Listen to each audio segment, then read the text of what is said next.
Right, I believe we're live. Hello. Hello. Hey, Welcome. hey. Hello. Welcome to the Lucky Hit Podcast, episode 67 on the 20th of April 2020. There's a very obvious joke we can make there, but I'm not going to make it. Good day to smoke your Mary don't you wanna. The obvious joke was made. Dear. At least it If was. you weren't going to do it, at least I it was- will. Well, someone had to do it, I suppose. I'm drawing right now. I'm like, freeze it. Also, I just like saying Mary don't you wanna. That does sound quite fun to say. So yeah, welcome. Mary wants you eater. We're still doing this weekly. We're still trying to get lots of live streams out pretty much as frequently as possible. As you've noticed, this is like the third one we've done. Been a good week.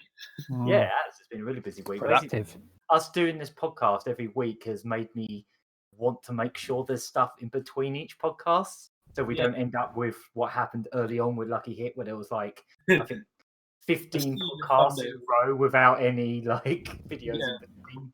So as long as I can get one like other live stream or video out in between these weekly, I'm quite happy. So I'm going to be doing weekly Spelunky playthroughs. Basically, my aim with that is I want to try and get to Hell and beat Hell before Spelunky 2 comes out, which is probably quite a way off, but yeah, it feels like a Gotta stay productive. sort of vague deadline to actually finally 100% that game.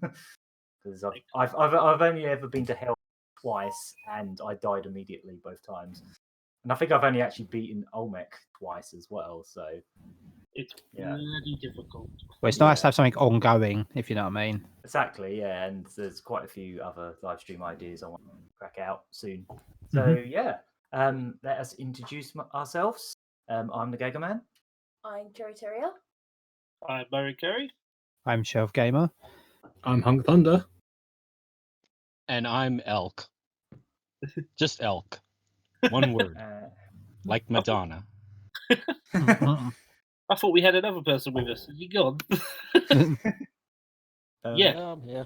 I was waiting Hey. a second for hello. you. I'm the Would player. you like to introduce yourself, person that's not in the thumbnail, person number 7? I'm the pain.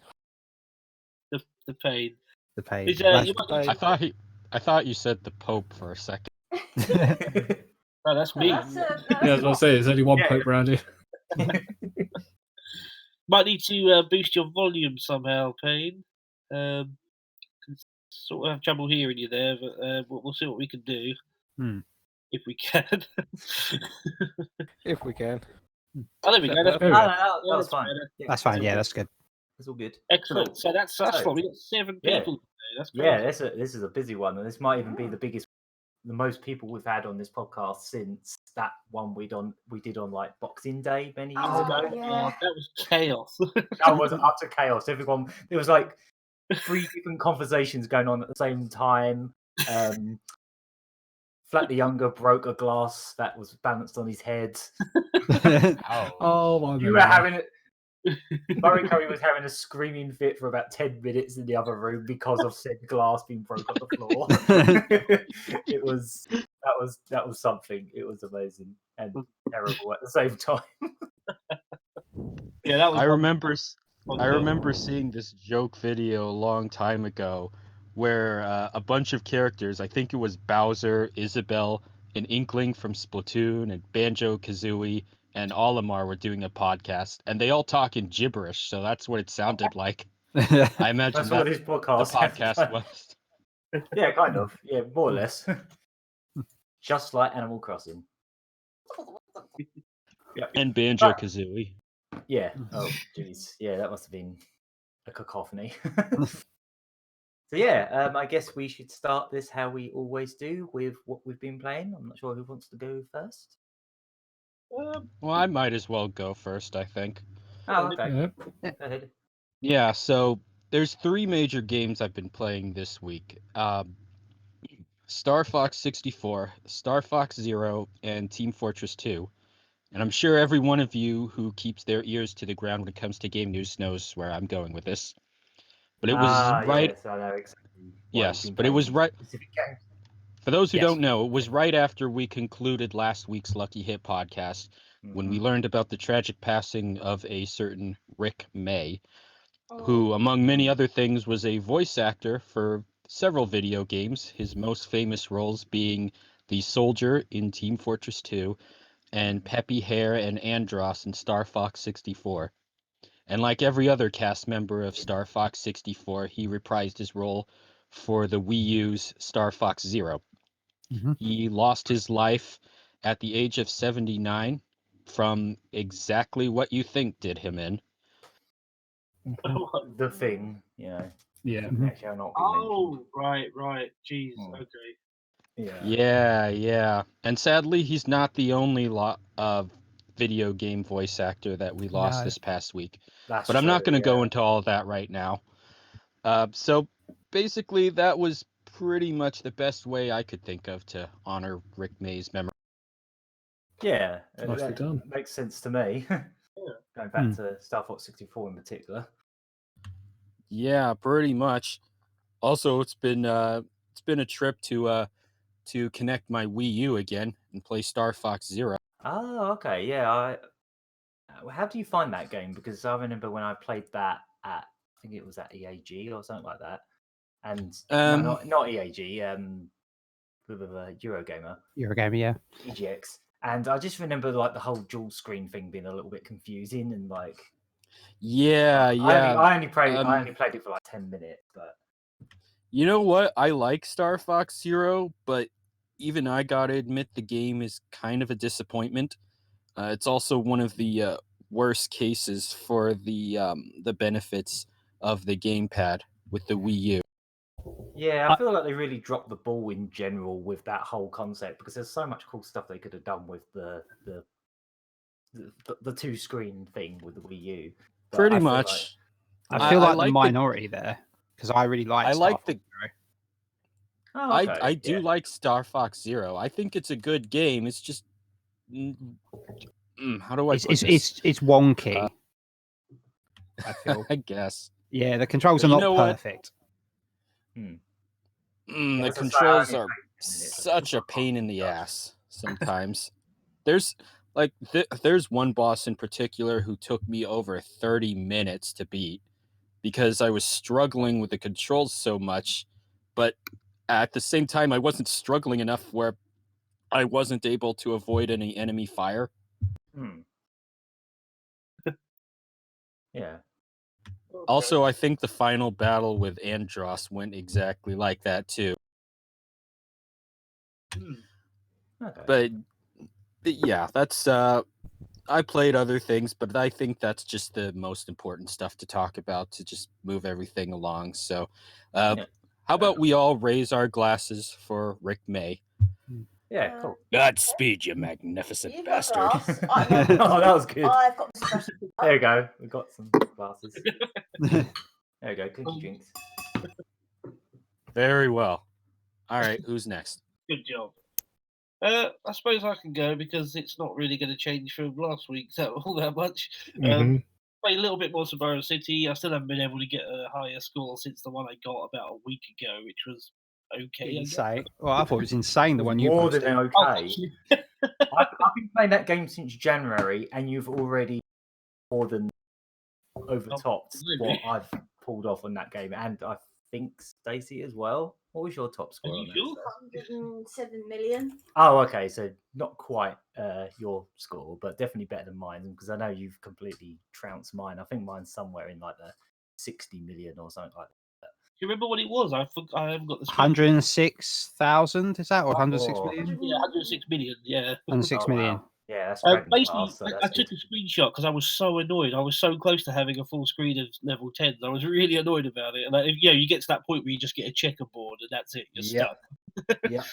And then, I was happy with that score, but I've been trying on and off for the last week, and I've got nowhere near as close. That was just a very lucky game, I guess. So yeah, I've been playing a bit more of that because it's addictive as hell. Still playing Yakuza 5. I finished Saijima's chapter, which went on for a long time, but I really enjoyed it.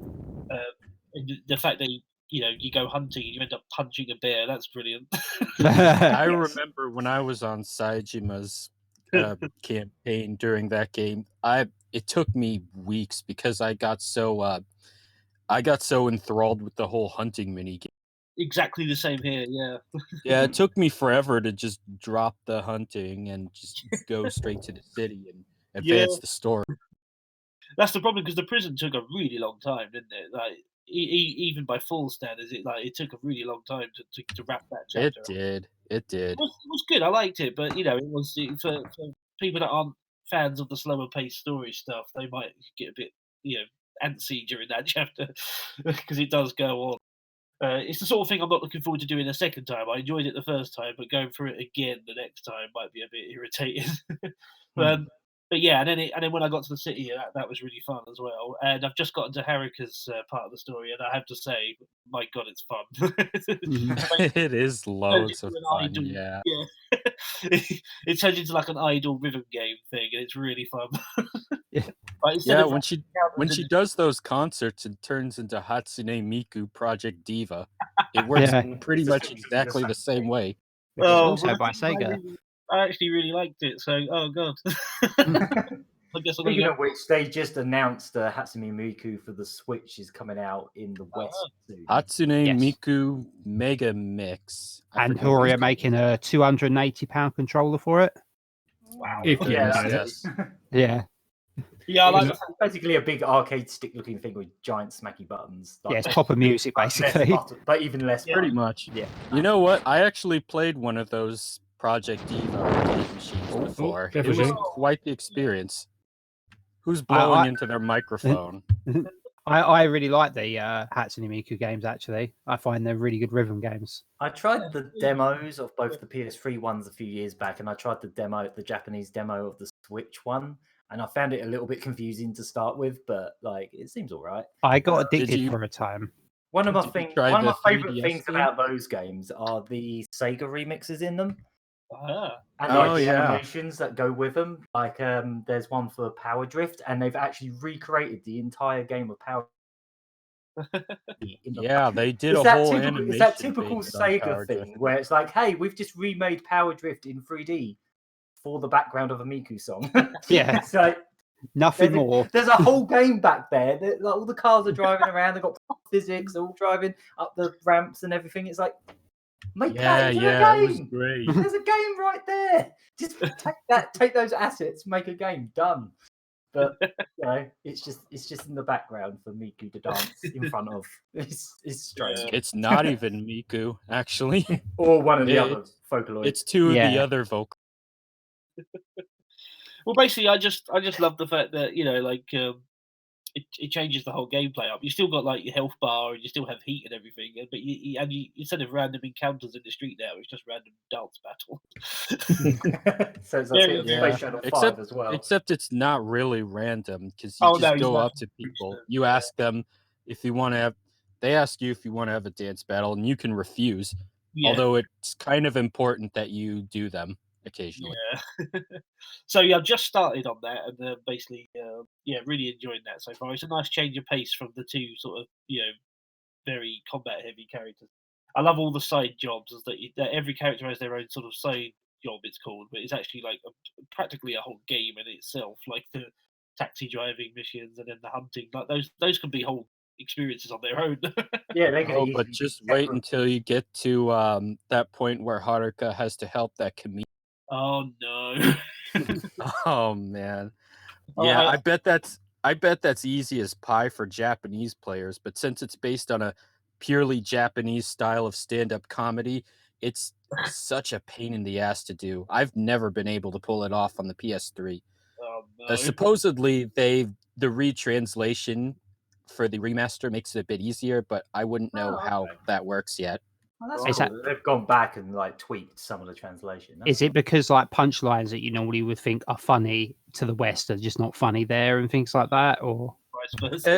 It's kind of like that, but it's also that you're supposed to pick a response with perfect timing. So you have to time it to right when the comedian finishes talking. And if you're not familiar with the Japanese language, you're not going to know where in the sentence he is and when he's about to finish it up. Oh, yes, that is an issue, isn't it? Yeah. Jeez. It amazes me that they even brought all that stuff over. Mm. Yeah, like I know with like I think it was Yakuza 3, they did actually cut some of the mini games Yeah, they out cut because a they're lot bit of too stuff out of complicated to Yakuza localize. 3.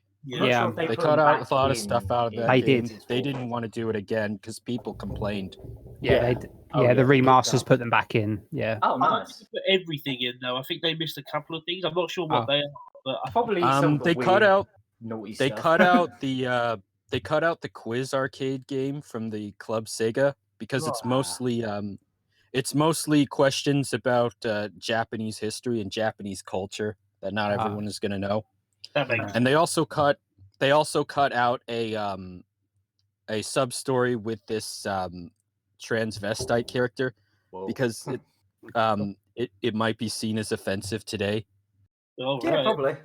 Yeah, probably, yeah. Pretty much. Depending on the execution. And but and I remember that sub story, so I know exactly why they took it out.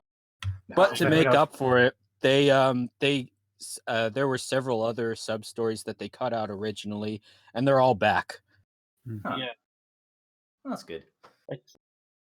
Yeah, so basically I've been playing that, and I'm still playing a bit of Elder Scrolls Online, but there's nothing much to report on that. It's just a very long, grindy online game. So yeah, Yep. still playing, still leveling up to level God knows. Well, the max for that is 810, so I've got a while. That's a random number. You'd think they'd just go to 999 and be done with it. Yeah. You think, wouldn't you? At least round it up to 999 or 1,000, but no, they just really weird 810. cut off. Yeah. 810. Not So even yeah, 810. even 800. 99999. All the nines. So yeah, that's me. That's what Okay. Should I go next? Go for Yeah, it. go for it. Yeah. I've been playing a little bit of everything, but I played a little bit of Front Mission Gun Hazard, which is that's a really good game. As I had That's never. a franchise I've not thought about for a while. Yeah. Gun Yeah. Hazard. I don't remember that. Well, that was like a sort of Gaiden they made after the first game, and it was like a side scroller, but it still had RPG elements. Oh. So Interesting. very slow. It's really good. It's a slow paced game, and you level up. The more you use your weapons, the stronger they get, and you do all these missions for different countries and stuff in your mech. And it's really good. It's a proper front mission game story wise, but it's more of an action game. Bit more Assault Suits, Vulcan, and Lionos. If you ever played those, Oh, nice. Yeah, I love Yeah. those games. very similar to that. In fact, it's Oh, a wow. rip off of those. So Okay, I might be interested in this one. yes, I think if you like I love those, me you some would. Lainos. Yeah, I'm It's mo- terrible at it, but I love them games. so am I. I've got the sequel on the Saturn. That game's fantastic. Oh, I bought the PS2 port that's really hard to find. The 505 yeah. released it. I managed to grab a Nice. copy. Yeah, I've been looking for that. Yeah. I also have Lionos on the PS4, which is dreadful. So Is it really bad? Oh, it's no. so cheap. I was tempted to get that because it's dirt cheap. If I get, I have PS4, that but game apparently too, it's actually. bad. Yeah, Oh, that's a shame. Is it bad? I've not had the chance to play it yet. it took me a while to get round to it as well, to be honest. Hmm. I played that. I played some Bloodstained because I finally got the PS4 version. I haven't finished it yet, but I'm maybe about 30% through, give or take. And I'm really liking it. Really liking that game. I'm a bit late to the party talking about Bloodstained, but yeah, no, I'm having a lot of fun with that. Lots of quest stuff, I feel. Yeah, I was Yeah. very impressed with it on the whole, despite the fact I was playing it on the Switch version. You know, The performance on PS4 is really good, but there is one area that has like to slow down where you're like a circular tower, and that's choppy as hell on PS4 still. because in the Switch version they've managed to almost fix that now. Really? Oh, Yeah. So the PlayStation 4 version struggles because that's, from what I've seen, like the best version. Well, it's smooth as hell in every other area, but as soon as you go in there, it just tanks Oh. completely. It's really weird. Yeah. I've had a couple of issues where like I'll be fighting a boss and I'll clip through the floor, but other than that, generally quite good. What do you think of it difficulty wise? I like how it's It's quite challenging. yeah, it really is late game. Yeah. Really hard. I would say it's about as maybe it's slightly less challenging than Portrait of Ruin if I were to compare it to the Igavania games. Yeah, that's People a good comparison because I'd say it's on par with Dawn of Sorrow because that got quite nasty, Yeah. didn't it? So I'd say it's like that. Yeah, that's probably more accurate. Yeah, definitely. And yeah, I'm really liking it so far. And yeah, other than that, I've been playing. Oh, let me butcher the Japanese. Madou Monogatari on the Game Gear. Yeah. Oh, yeah, the fan translation, wasn't it? Yeah. Yes, they finished the third one and the prequel now. So it was like 3 games, like one story split into 3 games, and then they did a prequel I have game. to try that. They're really good. So, like, it's a dungeon crawler, and it's obviously, for those who don't know, it's what became Puyo Puyo. It was before Puyo Puyo was a thing. Yeah, basically. Oh yes, Madou Monogatari. Yeah, or Sorcery Saga, I think some people say as well. Yeah. Yeah, and like the first enemies were just your general slimes, which became the Puyos, and when they appear, they're like Puyo Puyo, and it's surprising the amount of voice acting in that game, because it's a little Game Gear game, and every enemy has voice acting. All your spells have voices, their death cries, everything. Some of the later Damn, Game that Gear is pretty games were cool. incredible. Like those, I think they were pretty late Game Gear games. They were like well, yeah, the Mega Drive game was the Mega Drive game was the final Mega Drive game ever made in Japan. Yeah, in it was Japan, the last Japanese game. Yeah, yes. stunning, like the graphics. Yeah, So good, and like I say, it's very Although pretty. it's Even Game Gear. Although it's definitely not the last game to be published on the Genesis. No, not that now. It came out on the Genesis. That goes to Frogger, right? Wasn't there like a port of Frogger that came out? Yes, it was. I actually have that game. Oh, bloody hell. 98, yes. But it's just a straight arcade port of Frogger, but it came out in 1998.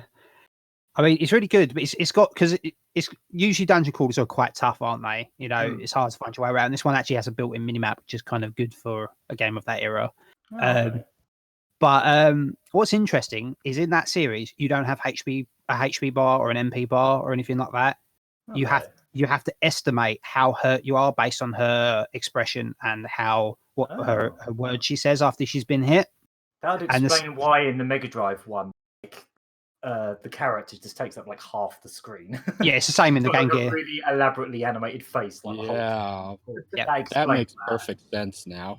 Yeah, and to begin with, I was like, oh, this is throwing me a bit in deep end. I don't even know when I'm close to death. But you get a hang for it eventually as you're playing through it. And yeah, and it's a really good system. And that's one of the reasons I think they touted it as like a voice adventure, because the original version had so much voice acting on the MSX.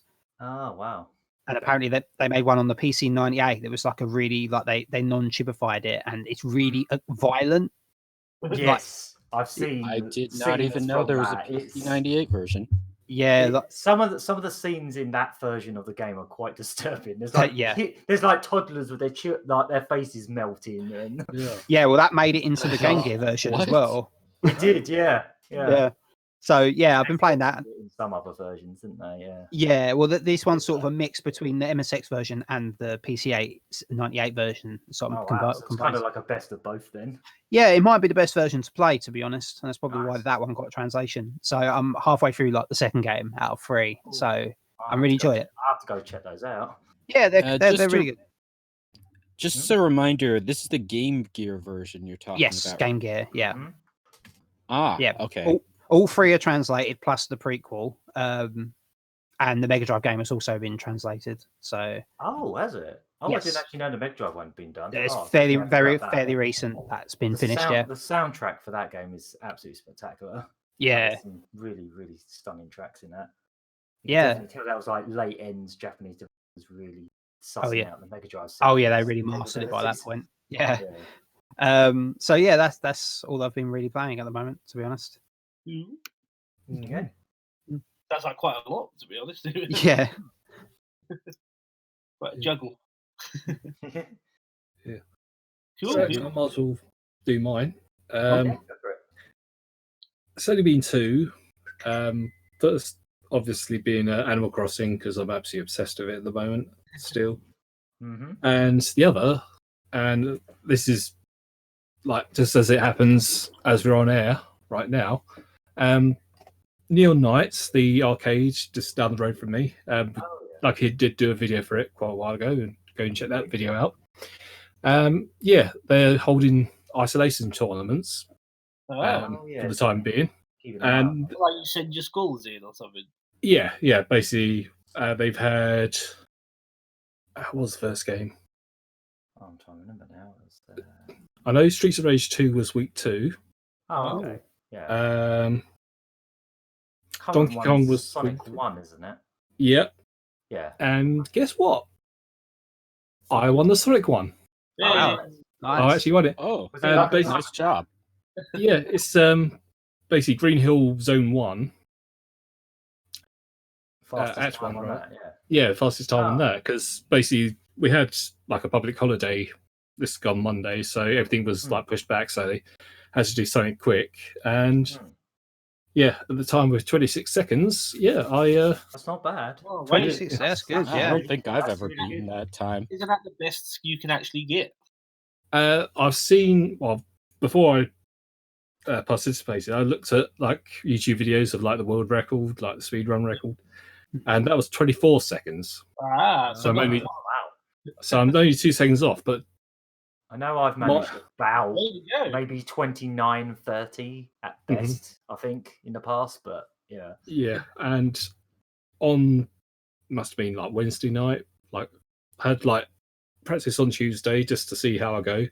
Comes to Wednesday, do my like proper go at it, and my thumb has never felt so like battered and bruised about. Just from like practicing so hard. I must have done it at least. What was you playing it on? Was you playing it on the Mega Drive? No, I was using my Switch Pro controller. Oh, okay. So you were Sega playing version. this. It was the Sega Yeah, Ages that- version, but Oh, to keep okay. things fair, I obviously switched all off the spin dash and the drop dash. Of course, yeah. Yeah. It wouldn't even. Yeah. I I had played noticed that mode too in the Sega Ages game, but I forget what my best time was. Mhm. Of course, I used the drop dash. Yeah, well, I that's can the imagine thing. you can get through it considerably quicker with that. Well, that's the thing. They did actually.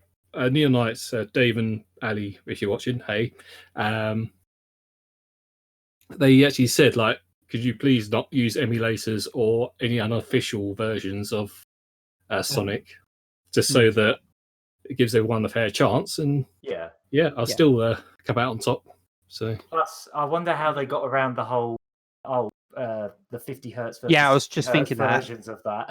yeah, Because if you're playing the 50 hertz version, you've got a little bit more reaction time. yeah, Like 17%? 17.5%, yeah. Yeah.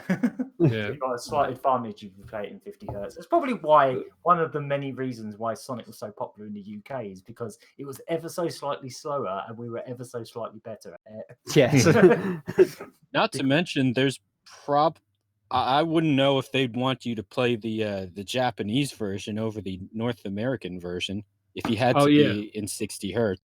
Yeah, because there are some little different tweaks here and there. Yeah, Ever so slight ones like the spike glitch, obviously, where if you fall on some spikes and then fall backwards while you're which I somehow never noticed was in the game originally when I had it. And the main way you can usually tell between the versions is the clouds. Yeah. In the Japanese version, the clouds. That's pretty much the main True. obvious difference. That's straight off the bat. main thing. There's more parallax scrolling on the clouds in the background. Yeah, because it actually released in Japan about a month or two later than the West. So yeah, even on the Sega Ages edition, they do actually have like the ROMs from different areas, different parts of the world. Oh, that's cool. They do that with the Sega Genesis Mini as well. Yes, but for the Genesis collection, like on the Switch or the consoles, they stick you with the Japanese version. Oh, that's interesting. I think Ages defaults to the Japanese version as well. Yeah, it does. think most of them would because that's technically, the superior version. Technically, yeah. And Sega Ages Sonic 2 defaults to the American version. I didn't know that. It does give you the option of playing the Japanese ROM, but in the case of Sonic 2, I don't know the difference. Wasn't that the literal only difference between the Japanese and the Western Tales is written as Miles. Yes. That's it. And it was released simultaneously worldwide, so it wouldn't have been any different anyway. On Sonic Tuesday. Oh, really? Yeah, Sonic Tuesday. Sonic Tuesday, yeah. Which, when the games are released in America, it's Tuesdays, isn't it? Friday here. It is now because of Sonic Tuesday. That's the reason why they were released on Tuesdays, because that was the first time they had set like a specific day for a game to come out, which usually they'd just come out whenever. Yeah. But because of that event that they decided to make American releases on Tuesdays. That reminds me, there was supposed to be some more Sonic news today, but they postponed it because of a certain health crisis. That's unfortunate. Yeah, basically we're not going to hear about that for the foreseeable future, apparently, which is fair enough because there isn't much point in promising something or showing off something if it's going to be lots of delays to it. So Yeah, that's fair enough. Good point there. We are due a new game. Not to It'd be mention, nice. people have a lot on their plate at the moment. Speaking of Sega Ages as well, I guess this counts as news, but I might as well mention it now while we're talking about it. Apparently, the creators of the Sega Ages series, M2, they've been saying they don't have any plans for any other Sonic games at the moment, but they're going to be keeping an eye on how Sonic 2 might actually consider some other games. And a specific game in this interview, I can't remember where it was, but it was an interview with the developers. They specifically pointed out Sega Sonic the Hedgehog, the arcade game. And they did say they might consider it, but they want to see how. It's a wait and see. They're not promising anything. Would be nice if they did. Yeah, they also named Sonic 3 and preservation, Sonic nice. and Knuckles. I still think there might be issues with that. The fact that it wasn't even on those basic ROM dump collections, I don't think they're going to do Sonic 3 and Knuckles. No, the way they've been hiding that game lately. Yeah, we might not even see a re-release of that game ever again, which is a real crying shame. It really is. Yeah, I know. I mean, I don't think they'll. I think if they don't do Sega Sonic the Hedgehog, maybe I don't know. They could do Knuckles Chaotix, but that's I don't think that's. I think that's a game people think they want, but they don't actually want. Yeah, I think the only way you could do Chaotix justice is if you got Christian Whitehead to remake it. And basically redo the whole game. Keep all the Sone design, the look of them. Keep all the Sone themes, but completely redesign the levels. Completely. Chaotix Mania. Yeah, essentially, that's the only way you would get around. Maybe if they do a Mania 2, maybe put some Chaotix Sones in there. It would very least need playable Vector or something. Yeah, it would very least. He had that really cool dash where you could dash up. Yeah, no, it would very least need the Sonic CD treatment that he gave Sonic CD. Yes, which incidentally would be one that I wouldn't mind M2 doing. Yeah. Speaking of, if you really want to get your Sonic 3 and Knuckles mix on, there is something called Sonic 3 Air, which is available for PCs right now.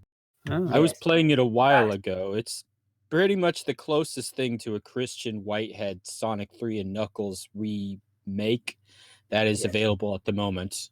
Yeah, basically that uses, I think it actually, if you own Sonic 3 on Steam, it plugs into that and then it basically opens from that. So the only way you can actually play it is legally with ROM. That's pretty cool. Steam. So you plant it into something like that, and it basically adds widescreen support. It lets you put a bit of a blur on the background so you can see the foreground better. It's got all the stuff that Sonic 3 Complete had, where you can change all the different soundtrack options and. They you remember when that Sonic 3 prototype was found last year, and it had all that PC different music for it had the Sonic PC music, but made for the Genesis audio hardware. They used all of that all of those songs in Sonic 3 Air. The prototype. I think it was an option as well, so you can pick and choose. It is an option. Levels. You can have the original music if you really want it. Yeah, I think you can even specify which zones have which tunes. So cool. Pretty amazing. Well, although the funny thing is, it does support several controllers, mainly the Xbox series of controllers, and you can use different USB controllers. So I've tried the Genesis Mini controller, and it doesn't seem to work. But then I tried one of the Retrobit 6-button controllers, and that worked perfectly. Oh, brilliant. Cool. Yeah, I mean, I'm hoping the fact that M2 was specifically talking about no plans for more Sonic games means that they might be still doing more Ages releases, though, that are not Sonic, at least. I'm pretty sure the way they worded it, what it means is they want to finish the their first wave of releases before they and see how they sell before they think about what they should do if they're granted the chance to do a second wave of releases. Because I sure would like So- Shining Force or something. That would be great. Oh, yeah, that'd be very nice. Yeah. Right. Or So even, if we want to get specific, basically what- CD. Shining Force CD, yes. what they That would said be the- that'd be good. exactly in that recent interview was that when they came up with the first wave of games, they specifically wanted to include the first two Puyo Puyo and Sonic the Hedgehog games.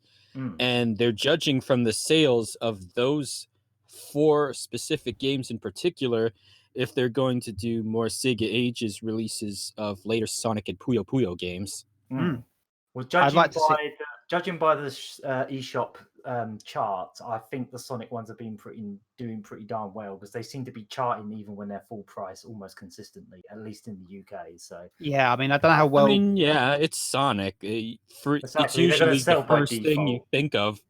He's usually the very first thing you think of when you think Genesis or Mega Drive.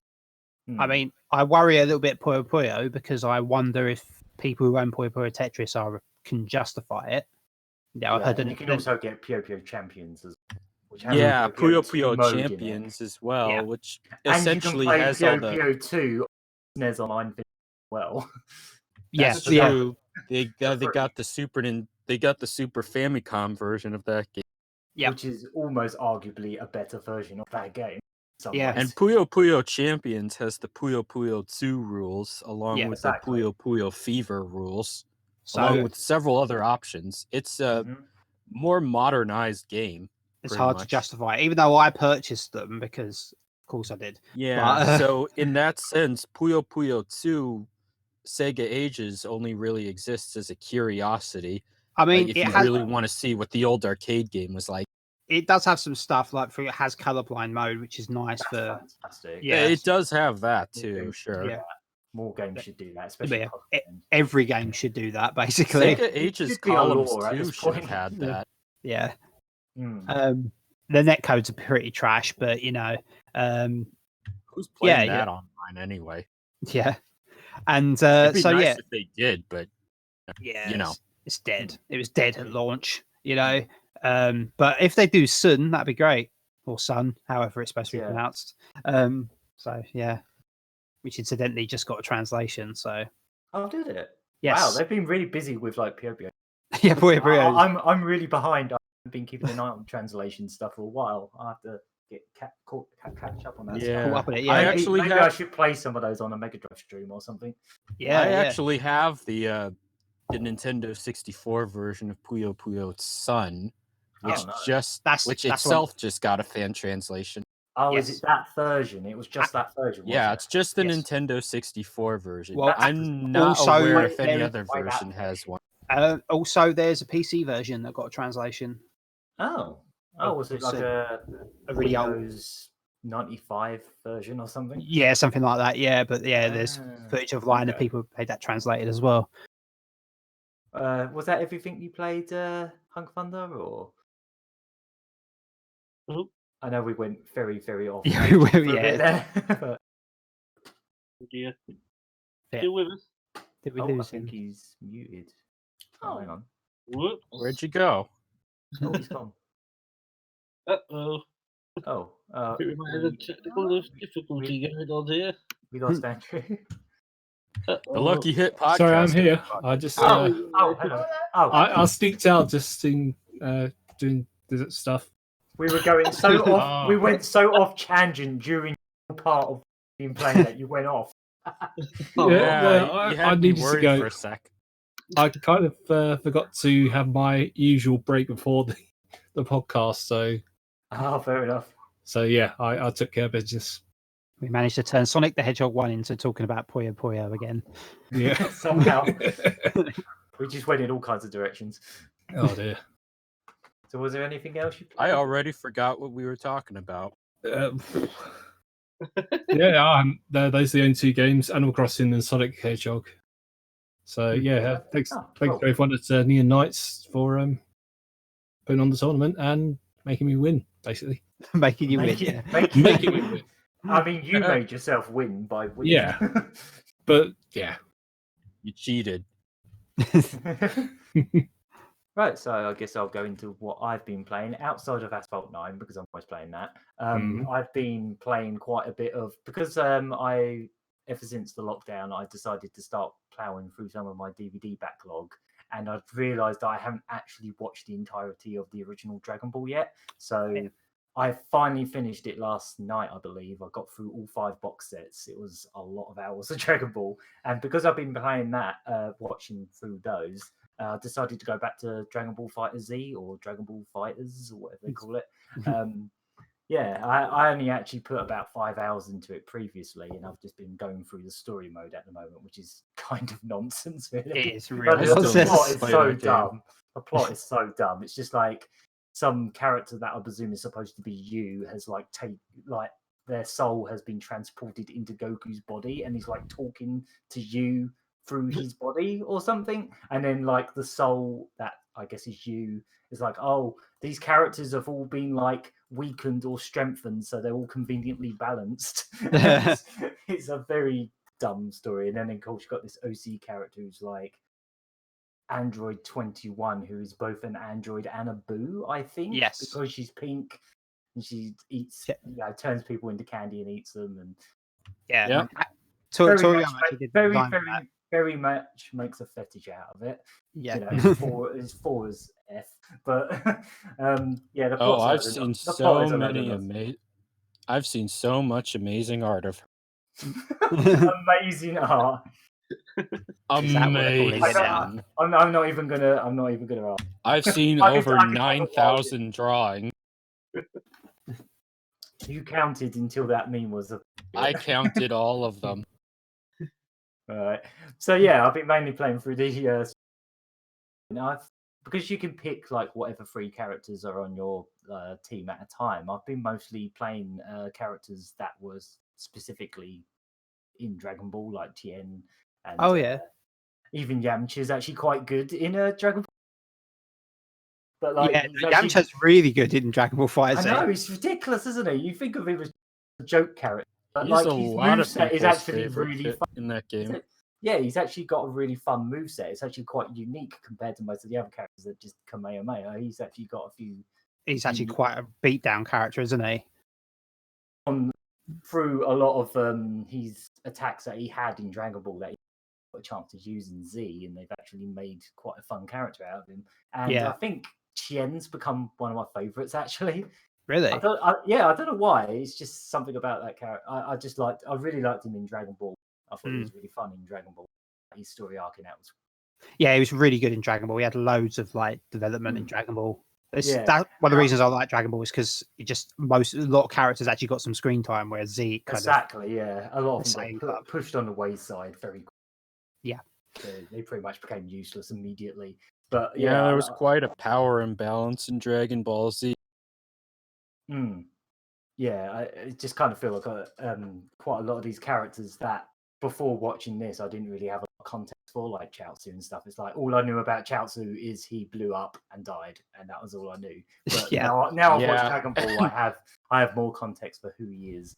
And unfortunately for Chaozu, that's one of Tien's special abilities. That is so good. I love that. I absolutely love that. His special move is Chaozu just jumps in, explodes, and dies, and Tien just starts crying. It's amazing. And it doesn't do shit. And it doesn't do barely does damage anything to the opponent. That's amazing. Yeah, that game is probably practically the perfect Dragon Ball Z game, to be honest. I barely have any faults with it at all. Like, I could barely think of anything. They've even made, like, almost every character has something worth playing them for. Even Nappa, who didn't really do that much in Z, other than, like, point his fingers up and blow up a city. Other than that, he didn't really do a whole lot. But they even made him quite fun to play as. I mean, my general issue with Dragon Ball games has always been this thing where they try and simulate what it's like to be a Dragon Ball character, and that doesn't actually translate to a fun game as much as you think it does. I know what you mean, yeah. So I prefer when they stick to like when they make a fighting game I think the other thing with a fighting game, most of the time, most of the characters are just reskins of each other, and they didn't really have much different going for them. They all pretty much played the same. Yeah, like the the same Budokan way. games and all that. Yeah, it's Whereas- kind of an issue when you're trying to be a little too accurate to the source material. Yeah, in a way. But what I liked about thing like the Guilty Gear games have, where every character has almost complete. Well, not every character, because there's like, if you count the DLC, there's like 6 Gokus in this game. Yeah. They all pretty much play the same, but just slightly stronger than each other. But because you've got like Goku, you've got Super Saiyan Goku, you've got Super Saiyan Goku Blue, you got Ultra Instinct, all that. You got both Gogeta and the other fusion. You've got both fusions in there, and they're both Super Saiyan Blue, and then you've got Goku Black. It's just so many Gokus. I haven't actually bought any of the DLC yet. Nor have I, no. I'm kind of hoping once they're finished with the DLC, they might do like a complete edition, because then I'll probably just sell my old copy and buy the complete edition. That's usually what I do when it comes to DLC. I would love if they to end see up that doing truckloads of DLC for a game, I would rather wait until they put out the complete version. I'm still waiting for BlazBlue Cross Tag Battle to do that as well, because like that game has double the amount of characters just in DLC. Like they really didn't put many characters in the full game. I mean, Street Fighter V just recently got a complete edition, like 5 or 6 years after the original release. That's fine by me. If I get a PS4, I'm getting that version, because why buy DLC when you can just wait? Exactly. I'm complete edition. And Killer Instinct 2 did it too, but at least Killer Instinct was a free-to-play game. Yeah, originally it was, wasn't it? Yeah. Yeah. And they kind of went into Street Fighter 5 with that kind of idea, where sort of, yeah. Save like fight money to eventually unlock things, but yeah. I really didn't like 5 at launch. No, a lot of people didn't. A lot of people. Weird. You're cutting out a little bit, by the way, Gagaman. Oh, okay. So that's fine. Probably on mic cutting off enough, on and off again. But yeah, basically, I've been mostly playing that and Asphalt, and obviously, pretty much everything else I've been playing, I've streamed in the week. So like Chibo eShop games. One of the games I played yesterday on the eShop Car Booty, I can't stop playing for some reason, even though it's absolutely terrible. This game called Goonya Fighter. That's the game. Yeah. I was going to buy that on the eShop, but I forgot what it was called. I have to look for it later. Is 89. It has on multiple occasions 90% off for 89p, and I think they're doing it for like a specific reason, because almost all the multiplayer are locked behind DLC that is all 89p each, and there's like 20 of them. So that's probably why the game's like that. But basically, this game feels like a boardroom just looked at things and went, what do kids like? I don't know, Game Beasts, I guess. They also like Minecraft blocks, so just make it look like Minecraft of Roblox. So it just looks like that. Like it's got these characters that just look like creepers, more or less, but also mixed. Really but they also look like a mix of that at the creepers and the zombies from Plants vs Zombies, because of course they even went out of their way to make sure every character has their own distinct oof sound. Yeah, just like Roblox. Yeah, apparently much about Roblox. But basically, it's kind of like Game Beast, but even less in depth than that. Even because you can't even grab each other. Pretty much all you got is a punch, a kick. You walk around. Every time you walk around, even a slight bit, you fall on your ass. You can jump about. That's kind of it. Like I just found it funny when like you're just walking along, it's all it's like a drunken. It is pretty fun.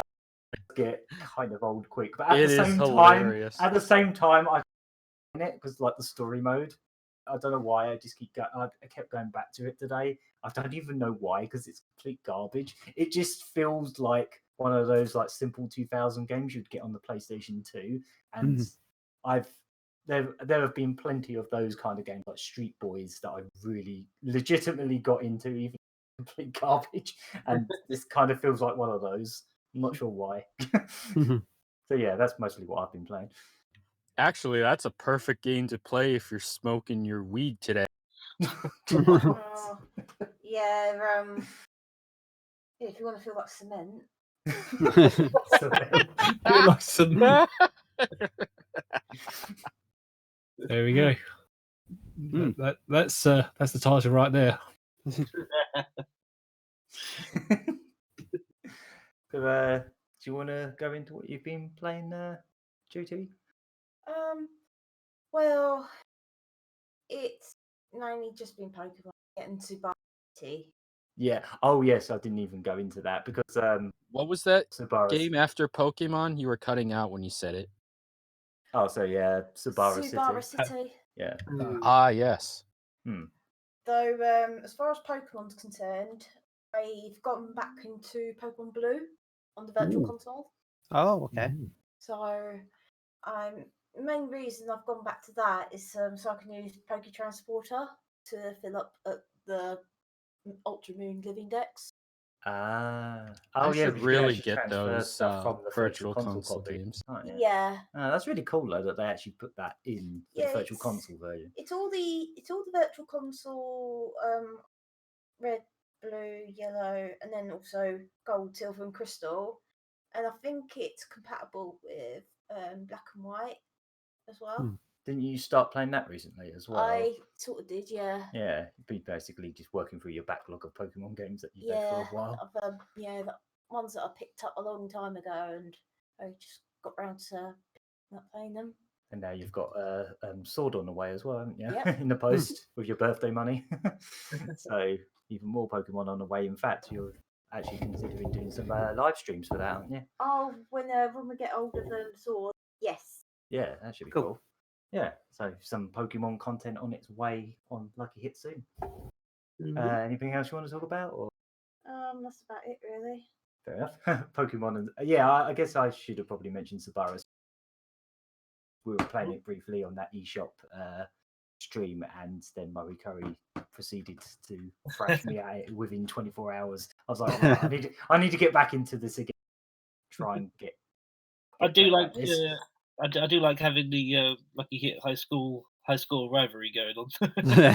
Yeah, it's got to be a long, close to what I even had previously, but that game can be incredibly taxing. Like, I actually kind of I feel like the so-called easy mode isn't actually really any easier. It's just different. It's easier to make combos because there's less colors, but because you only get one Maya mark. Yeah. Yeah, that really changes it. That's it. You're kind of stuffed after that.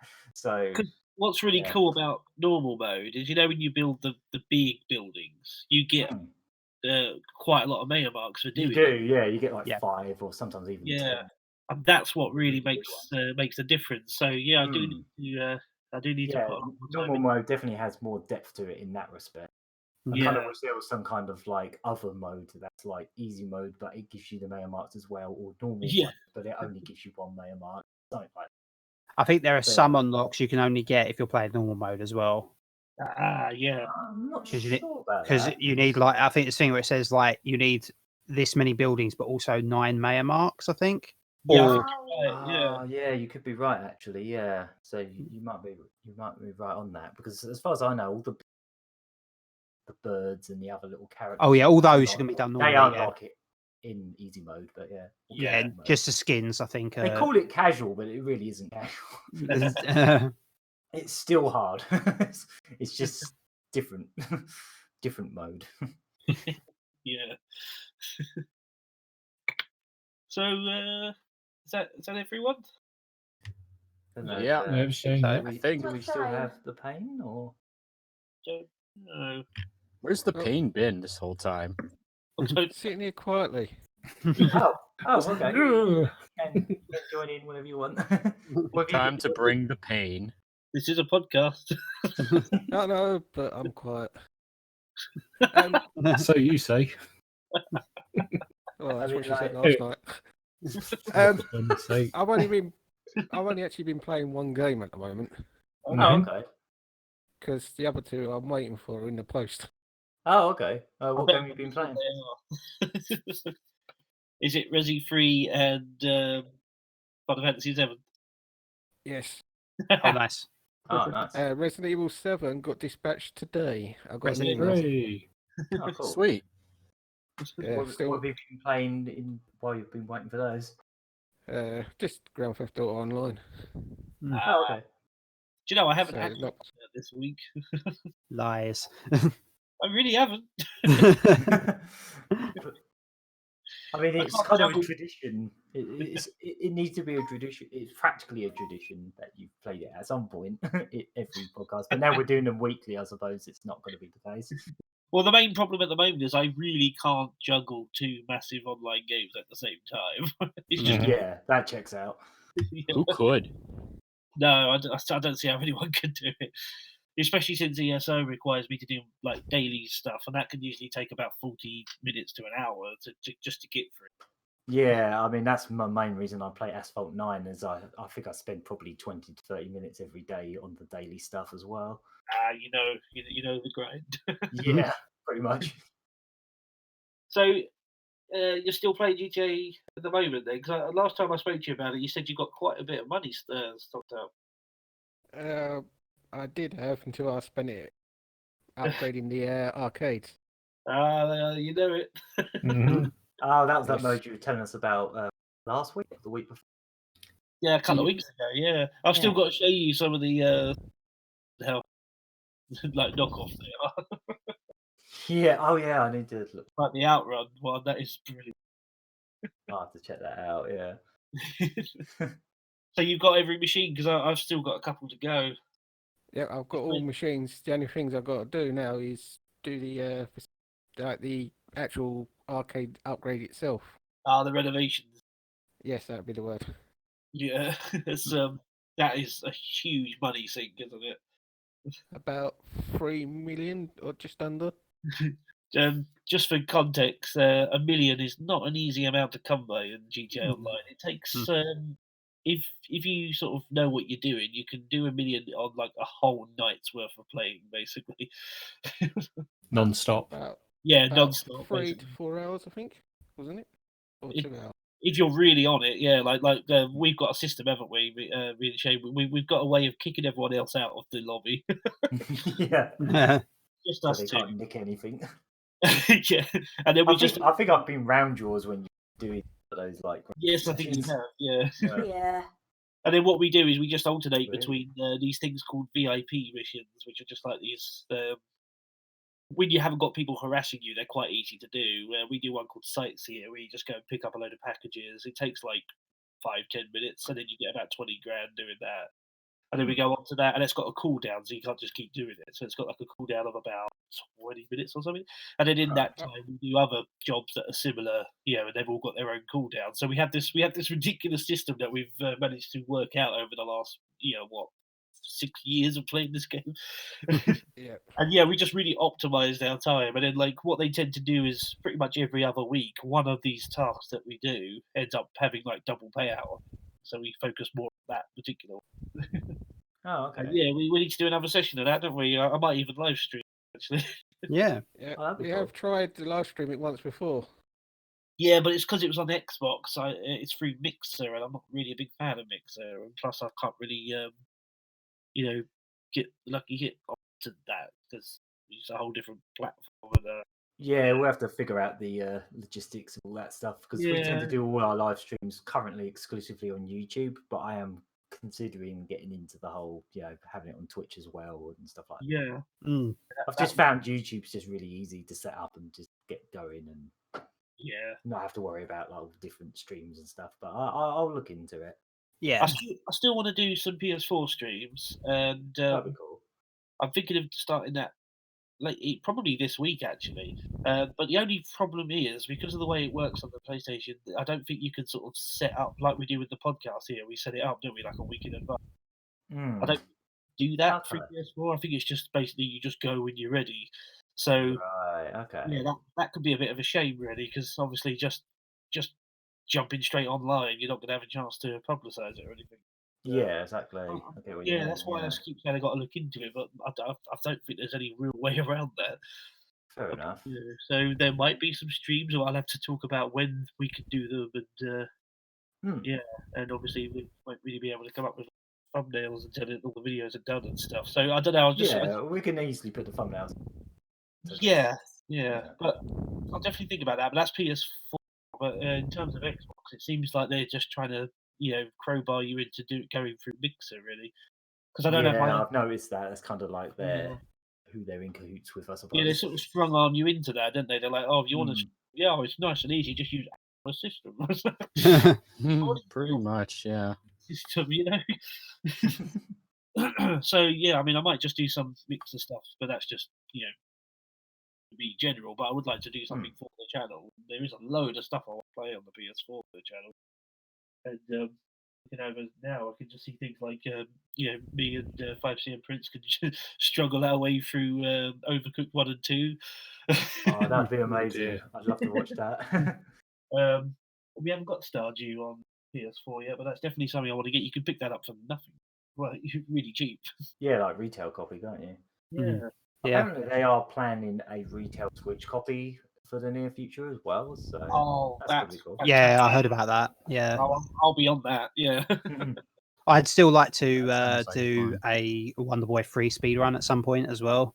Yes. Oh, nice. Would that be the original or the remake? The remake, yeah. Oh, cool. Yeah. Yeah, definitely. And we still want to do another crack at Dishonored at some point, don't we? Yes, yeah, I'll be quite happy to do that. Cool. This is something I don't know. We might have mentioned it on the podcast before, but basically, me and Shelved Gamer. That guy over there. That guy over there across the internet. Me and Shelved Gamer, we set up round mine. This was years ago now, and I was practicing for weeks and weeks to do a proper speed run at Dishonored. I'm so obsessed with that game. I can practically, I don't use glitches or anything. I just do a pretty solid speed run, or nippy run, as we like to call them on this channel. Yeah. And, practiced away for weeks on it. We eventually got round. We did it, and we did the whole thing. It went really well, didn't it? And we even had really well. Like banter flowing and all kind of stuff. It was a really good little night. And then all of my it capped, so it looked fine. But all of the footage was jittery and really off. And it's like, I messed one setting up, basically. So, and like I say, because it looked like it was capping fine, I thought everything was great. So we did the whole night, capped all of it, and I tried to edit it, and it was a nightmare. It was such a shame. So we still want to do that again at some point. And then, maybe go into Dishonored 2 as well. Oh, that'd be good. Yeah. Yeah. So, maybe this week we'll come up with something. But I don't like the idea of it just suddenly being thrown up with no warning, and I don't really think I can. The only thing we can do is publicise it on Twitter without a link, really. So, I don't know. The logistics of it are a little bit shaky, but definitely a load of stuff I want to do. Okay, cool. So, sorry. Oh, sorry, we're still on thePain's GTA. Sorry, man. That's all right. Got sidetracked by live streaming. I thought we were done talking about GT. Is there anything else you want to add? Well, that's pretty much it, really, for me. Okay, yeah, we will get on it again. I've not been very, very good at getting on that this week. Well, we've still got the other one we want to do online as well. What, State of Decay 2? Yep. Well, that'd be quite cool. That's had a massive update recently, like massive one. It was big as well, which I was really surprised about. Basically, they've redone the graphics and sort of optimized it a lot and added a load of content. So yeah, we should get on that. I absolutely love State of Decay. Brilliant, really underrated series. Like a zombie game that's, when a lot of them say, "Oh, it's like all about survival," and it just turns out to not be. But this one's so survival based that you can actually be really heartless. You can say, "Oh, one of these survivors has got asthma. Get rid of him." That's how nitty gritty it goes into. Like, oh, I don't like him. He keeps starting fights. So chuck him out.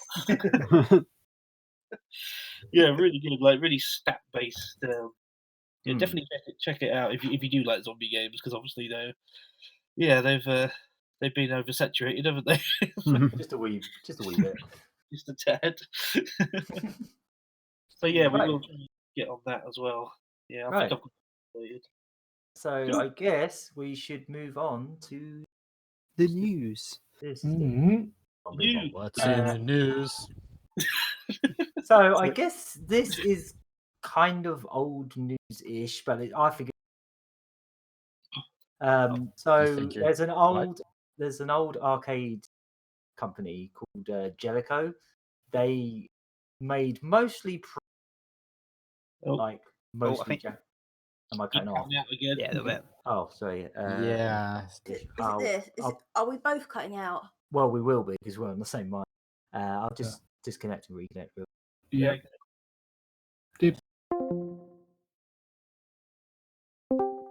Yeah. There we go. Yeah. Have you reconnected or? Yep. Oh, yep. Oh, no. Oh. There we go. Right, we should be back on Righto. now. Back Right. to the room. I'll start from the beginning, I guess. So yeah, I just thought this was really interesting personally. This was from a couple of weeks ago, but I'm just really curious where it's going to lead. So there's an old defunct Japanese arcade developer called Jaleco. They're mostly known for a game called City Connection on the NES, but they also did stuff like Rodland, Soldam, which is one of my particular favorite puzzle games, and a few other random games on the Super Nintendo and the Famicom and stuff like that. Those are like mostly obscure but kind of like underrated, like Japanese arcade and console gems. They went out of business many years ago. There's a CD, or there's like a video game soundtrack label in Japan named after one of their games, City Connection, and they bought out the rights to all of Jaleco's library a few years back, and they started doing some remakes of some of their old games, including one that I featured on my Games of the Year 2017, that Switch remake of Soldam. They just a couple of weeks ago, they put out a blog post and a whole web page called the Jaleco License Catalog. And on the website, it says, "Do you want to use Jaleco's IPs for your game, offense, or products? City Connection owns the rights to the Jaleco catalog. Take a look at our collection." And they've got Jaleco's entire library up for anyone to do whatever they like with. Wow. Essentially, they've given people their email and stuff, and they said, "Hey, let's talk. Contact us if you want to make a new game in any of these franchises."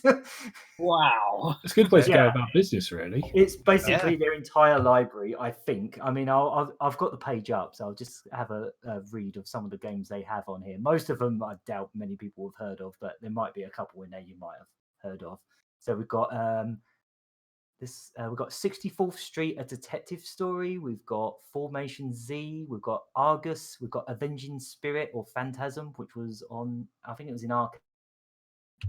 It was an arcade game. It was also a Game Boy version. Yes, that's the one I was thinking of. That's a pretty cool game. It's kind of like Mario Odyssey before Mario Odyssey, in that you're a ghost and you just like take over like any enemy and then you can play with them. Yeah, pretty cool. Yeah. We've got some other ones. I'll just go through down the list. There's Brawl Brothers, which you can get on the SNES online as a kind of crummy Streets of Rage Final Fight style game. We've got Butasan, which is a pretty fantastic arcade game where you're basically a little pig throwing bombs at other pigs. Straight off the bat, I want to remake that. Let's get talking. I've got a character that's basically inspired by the strange Western localization of that game, and I kind of want to remake that game with that character. It would be called Bomboink because that's the character's name. But yeah, I want to see if they're up for that. I think they did actually do a 3DS eShop remake of it as well. Really underrated little arcade game. I think you can get the original arcade version on the Switch as well as like a hamster release. Obviously, there's a City Connection, which is kind of like a Pac-Man style game where you're painting roads with a little car, and you can like run over cats and stuff. Yeah, I won't go through the entire list, but there's stuff like EDF Earth Defense Force. There's Game Paradise, which is kind of like Parodius, but it's all Jaleco franchises. I think that came out on the PS4. Yep, I have the PS4 version. It's really cool. It's also on Switch now. I believe it is coming to Switch, yeah. I don't know about a physical version yet, but I'm looking forward to that because I wanted to get that on the Sega Saturn. There is a physical release for the Switch, but it's been delayed for exactly the reason you think it's been delayed. Obvious reasons, yeah. They also own the Ninja Jajamaru-kun series, which you may know from this channel for me playing the final boss of the Sega Saturn game for about 5 hours straight and not beating it. Let's remake that game. We can remake that game and make it less terrible if we really wanted. I don't think anyone wants to, but there you go. It's there for the taking if anyone wants it. And then obviously I can't do it because I'm not. I can't code. Me neither, but I want to try. I'll pay someone to do I'll it. go for it. Yeah. Well, Smile Basics coming to Switch now, so there's your chance.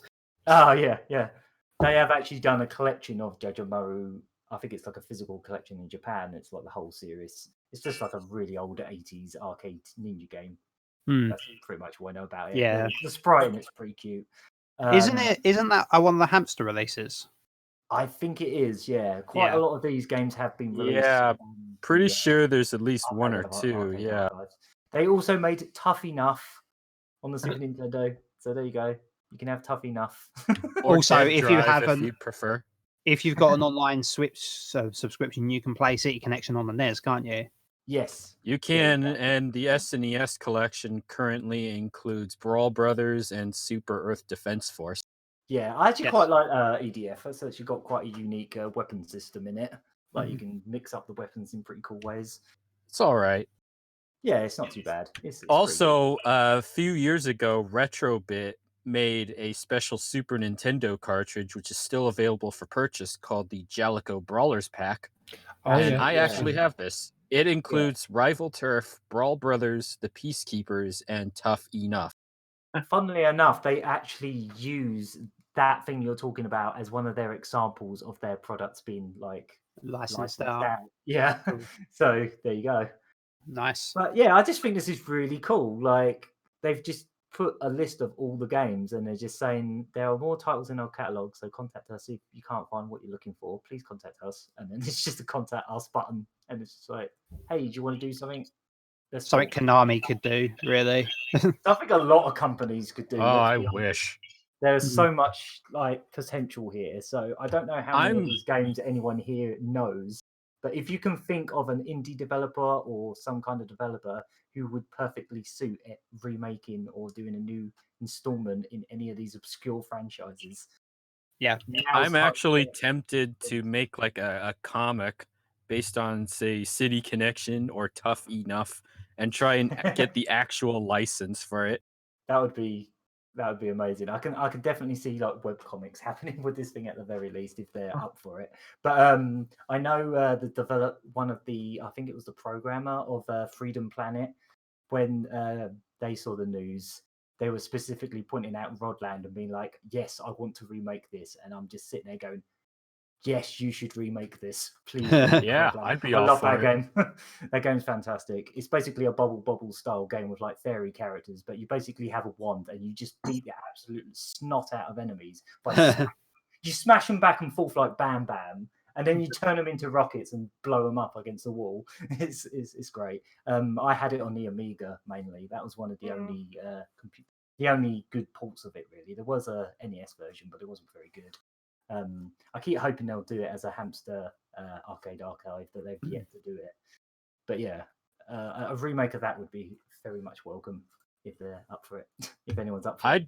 I think it'd be interesting to see like a remake of Terrier, which is one of the games on this list. That was a survival horror game on the Dreamcast.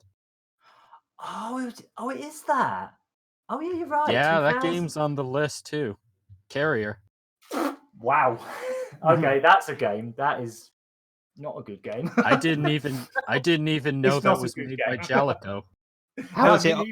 I had no idea. It's just a really bad Resident Evil clone. How high is it on the Blue Stinger scale, basically? The Blue Stinger I've never scale. played it. Yeah, so well, bad. I would say Deep Fear is probably better than this. Oh, okay. So on the scale, if you put Resident Evil at the very top, and then you put like, I don't know, Deep Fear quite low down, I would put Carrier way below that.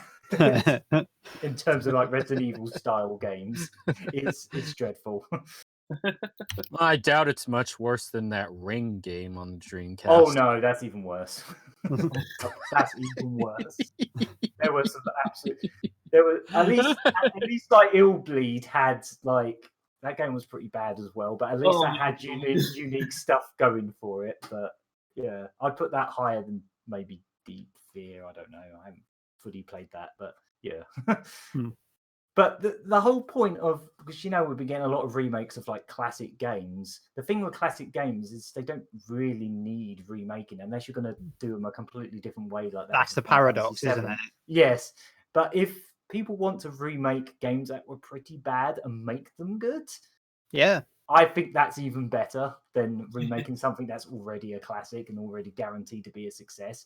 Yeah, or a diamond in the rough. Go ahead, take Carrier and somehow make something good out of it. If you can do that, it's also worth noting that game. this isn't just about game licensing. Mm. You can license any of these for damn near anything. Yeah, movie. Yeah, like movie rights, anything. They're pretty much just saying whatever. Yeah, like, make some T-shirts and sell those. Yeah, go for it. Just make a Carrier T-shirt. They obviously wanted a part in it, but yeah, it's kind of like what Sega's been doing behind the scenes with a lot of like indie developers making stuff like Streets of Rage 4 and the Wonder Boy remake and Monster Boy and kind of like that, except Sega's not really opening it up as much as City Connection is. They're sort of doing it all behind the scenes in a way. They're giving people, even with like Shenmue, it was a case of Sega just gave Yu Suzuki the rights to make. It's kind of like what Games Workshop has been doing lately. Yes. Oh yeah, them too. Yeah, they've been doing. Basically, Sega's still in business, so they have a lot more to lose if something goes wrong than City Connection, which is an IP they might actually care about. Exactly. City Connection's not even capable of making their own games. They're not a game developer. They're just no, that's not true. They have been making games. That they have? Yeah, that Souldown remake on the Switch is by City. Really? That was City Connection. Yeah, that. All the Jaleco games that have been coming out recently, like the ones that came out on the Switch outside of the arcade archives, are by City Connection. I thought they were more like a holdings company, kind of like Gmo. They technically are, but who owns the rights to Data East's catalog? They started making games a few years ago, basically. I think their first games came out in like 2016 or 17. So. But yeah, they also made a remake on the Switch of a Game Boy game called Penguin Wars, which is another pretty cool, underrated game. Where you that was Jaleco? Yep, that was them. I believe that's on this list somewhere as well. I'm not sure. I don't see it. Oh, I don't see it on there. Maybe it has a different game, a different name. Either way, I still want to pick up a copy of that actually because I think it did come out retail. But it's basically, I think it was in arcades as well. But it's just a game where you play as a penguin and you just. It's like some kind of it's like a violent game of Pong. You're just throwing balls at the opposite end of a board at some other animal that's also throwing balls at you, and you have to just dodge the balls and hit them with them, basically. I've seen that. And the remake, I think that's another Switch even has. Game. I think it might be, but the remake on the Switch also has DLC for characters from Sunsoft's Herebeki series. AKA, there was a platformer on the NES released in the West called Euphoria. The characters from that. Euphoria, the Saga. That's it, yeah. Okay, I know what that is. Yeah, I don't know what it is about obscure Japanese developers and obscure Japanese games that gets me weirdly giddy like this, but I just find it fun, I think it's fun. Hey, especially these ones that are long dead. It's nice when a company who actually has the rights to these things decides to actually use them for something. Yeah, Konami. Yeah, I could definitely see Konami having quite a lot of franchises they could do this with. Yeah. It's like, hey, does some indie developer want to remake Twinbee? Go on then. I mean, that would be nice. Can someone please make me a new Mystical Ninja starring Doraemon? Oh, I know. Yes, especially of like the N64 style ones. Those games are quite special. Yeah, though someone did finally translate the second and third Super Nintendo game. It took a long time. Oh yeah, they did. Yeah, that's true. That's true as well. Yeah. So I guess moving on from that, I guess we could go on to a hardware related thing. I'm just going to load up the page so I can actually look at it. So old consoles, especially CD-based consoles, they're starting to age. Let's be honest. Like They don't last not, forever. not My only, Wii is already starting to age. yeah, CD-based consoles in particular. Quite a lot of old CD games are actually starting to get disc rot now, and some of the drives in the actual consoles are dying. In particular, infamously, the Dreamcast. Dreamcasts are just dropping like flies. Mhm. It has that proprietary GD-ROM thing in it that you can't get in any shape or form anywhere else. So you can't really just. I mean, you can play CDRs on it, but that actually can damage the laser even more. Yeah. There's lots of issues with some of these old consoles, basically. And while emulation is a solution, a new solution that's starting to pop up in the last few years is to actually just replace the disk drive with a hard drive. Mm-hmm. And there's a new product coming out, which is kind of amazing. It's also very expensive, but when you see what it does, it's kind of phenomenal. So there are Dreamcast replacement like parts you can put in your, well, basically gut out the GD-ROM drive and replace it with either a hard drive, like a laptop hard drive, or a SSD, or an SSD, or like SD Right. card slot or something like that. As far as I know, I think Saturn ones have started to pop up as well. Mm-hmm. But, PS2's had it for a while. Yep. Yeah, that too. But now there's a project coming out called the Terraonion MODE, which is both a Dreamcast and a Saturn board, and it doesn't even require you just plug it in. Mm-hmm. Right. I presume you have to. I haven't looked at the full details of it yet. It's come up for pre-order at the moment, and it's currently €182. So obviously, it's quite a. It's almost elaborate. 200. It's almost 200 in US dollars. I mean, for what it is, I'm not surprised. Let's be honest. This thing is compatible. It says on here, compatible with Saturn and Dreamcast. Same firmware for both systems. Compatible with both 20-pin and 21-pin Saturn consoles. Blah, blah, blah. Multi-optical disc emulator for Saturn and Dreamcast. Auto-region patching. Loads games for different regions without patching games. Auto-detects the console it's plugged into. No jumpers to configure. SATA 2.5 HDD compatible, micro SD, USB for USB thumb drives, and apparently plug and play, no soldering required. That is the best part of it. You can literally just take out the disk drive from your Dreamcast or your Saturn, slap this in it, and it just works. I think it's like a ribbon cable, and that's it, basically. Yeah, you want to be very careful with that ribbon cable, but otherwise, this is more or less as plug and play as it gets. They're called FPGAs, aren't they? The board itself is an FPGA. Yes, that's how it works. The device itself is called an ODE, which is an anagram for optical disc emulator or optical drive emulator. Yeah. I mean, it sounds pricey, but if you think about how much you'd pay for just Panzer Dragoon Saga alone, or this even just one of the separate ones of these, like a Dreamcast one, I'm pretty sure they're about 100. Yeah. So, let's say you take 4 Saturn games that everybody wants to own. Chances are those games are going to cost you $50 each, which is the cost for just one mode. At least, at the very least, at this point. Some of them are in the hundreds now. So especially for like English language versions. So, yes. But yeah, it's not just the fact that the games cost a fortune, but it's also the fact that they are slowly dying.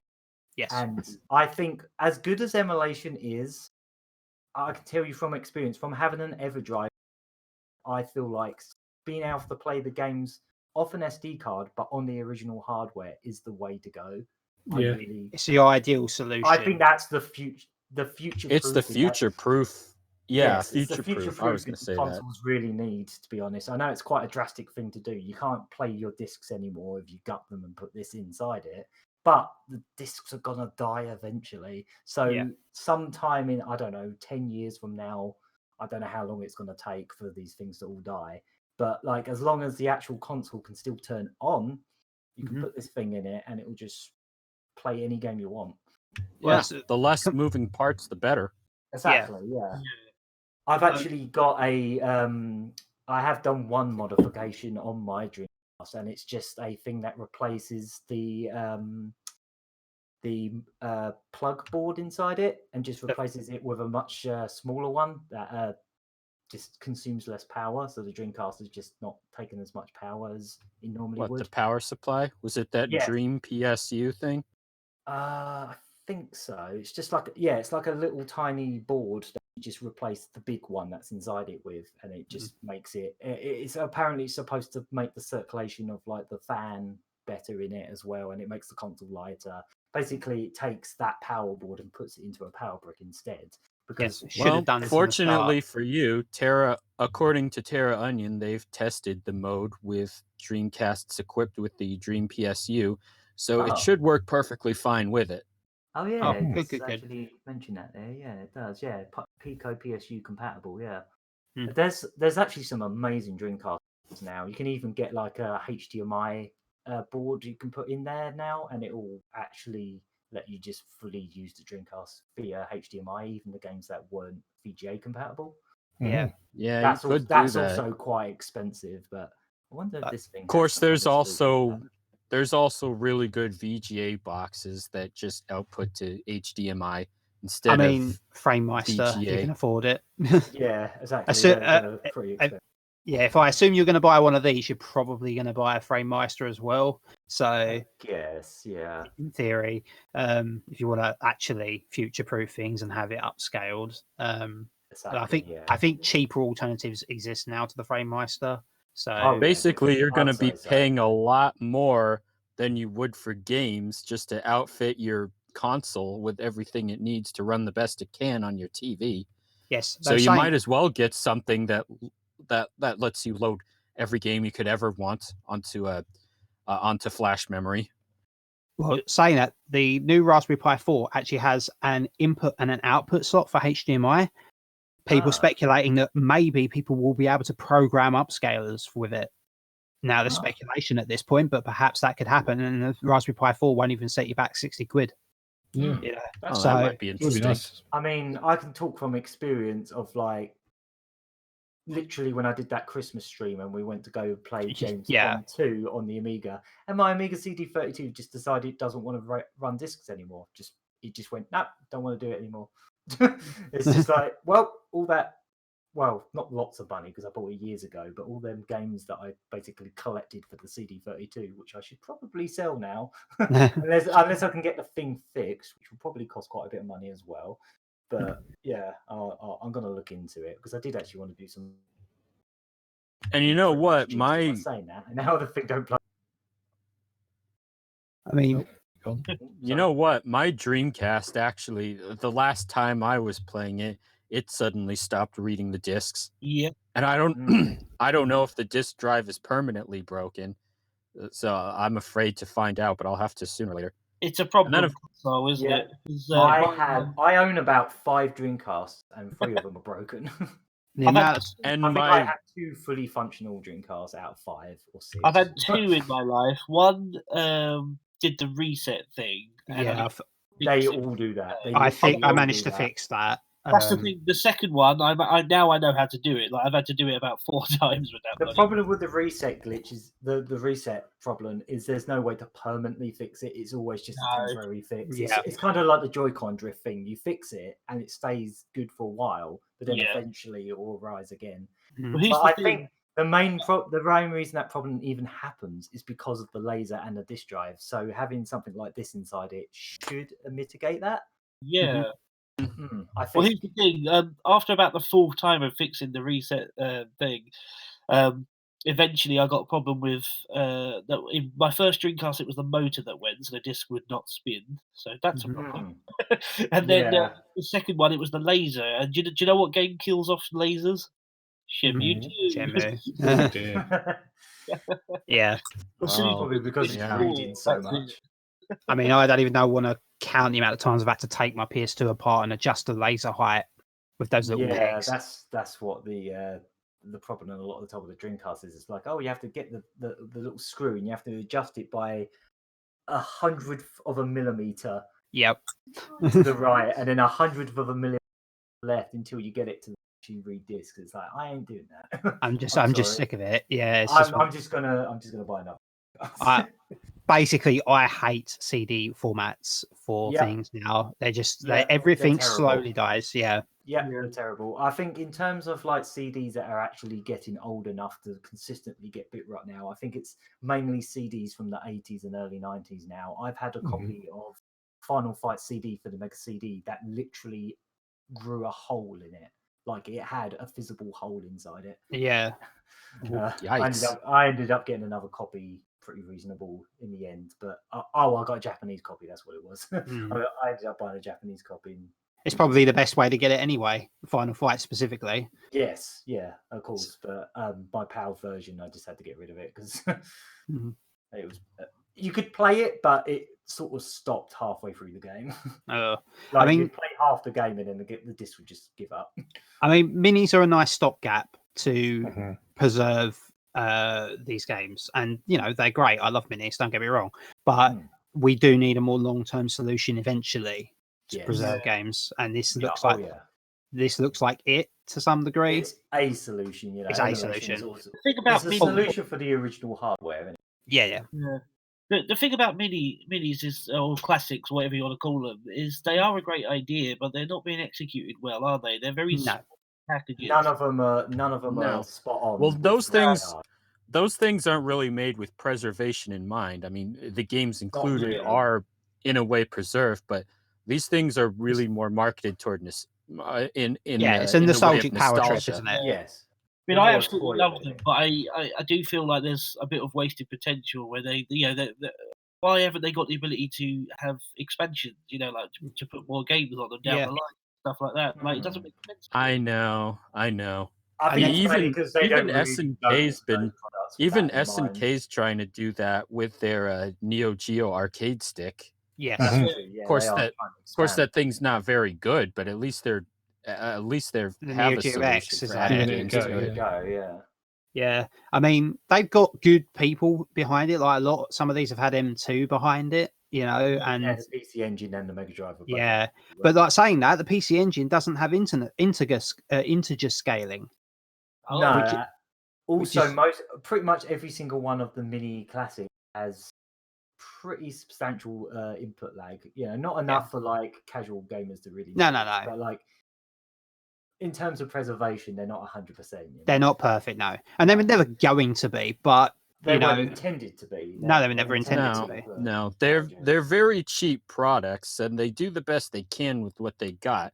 But and even M2 said this themselves in an interview regarding the Sega Ages series, where they mentioned that they were able to get a much better TV filter into the Sega Ages than they did with the Genesis Mini, just because the Switch is much more powerful than the board that the Genesis Mini is made with, so it's more capable of a more accurate TV filter. Yeah, because I mean, it's not really even a filter; it's more like an overlay on the Drive Mini, which it's a nice little sort of quick fix. I do like having scan lines, and an overlay usually is enough for me in most cases. But if I can have a proper scan line filter with phosphor and everything, that's great. Yeah. You know, and you can do that on PCs. The other thing I like about these solutions of actually having the original hardware but just playing the games on the original hardware is you can still just plug them into a CRT for as long as CRTs stay alive. If you got one, but CRTs are dying too. Yeah, they are also going. So nothing lasts forever. Exactly. Yeah, we need someone out there to find a solution to making something like but not as heavy and not as big. We need like a sort of retro bit out there making a sort of CRT. Or you know, maybe these TV developers need to actually just take gaming into account when they make them. I mean, they haven't been doing so for such a long time. I know why these TVs don't have like a built-in upscaler that's halfway decent. Yeah, I just don't get it. I don't get it. And like the input lag just gets worse and worse with every new format. And I know there's a couple LG OLED TVs that are coming out that are supposed to mitigate some of the input lag, but like it's weird. Yeah, I mean, I stick to monitors when I can when playing through HDMI rather than TVs, because TVs they just don't give a damn. Yeah, they really don't care. Yeah, they all differ every single. They give us a game mode, but that's about it. Yeah, and all that is make the picture look worse, so it's got a bit less delay. Yeah. You know, Yeah. so like when you go with monitors, they do actually have some monitors are designed with gaming in mind because they are for PCs. So my parents got a new 55-inch LED TV a while back, and when I was round there for a day some months back, I think it was over Christmas actually, I took my Switch over. I was like, oh, I can't wait to see what it looks like on this massive TV. And I played a bit of Splatoon 2 on it, and it was fine in the actual game when you're in 60 hertz, but when it was in the hub world and it was at 30 frames per second, it was doing this horrible shuddery nonsense, and it just made everything look like garbage, and I couldn't find an option to turn it off. I was like, hell.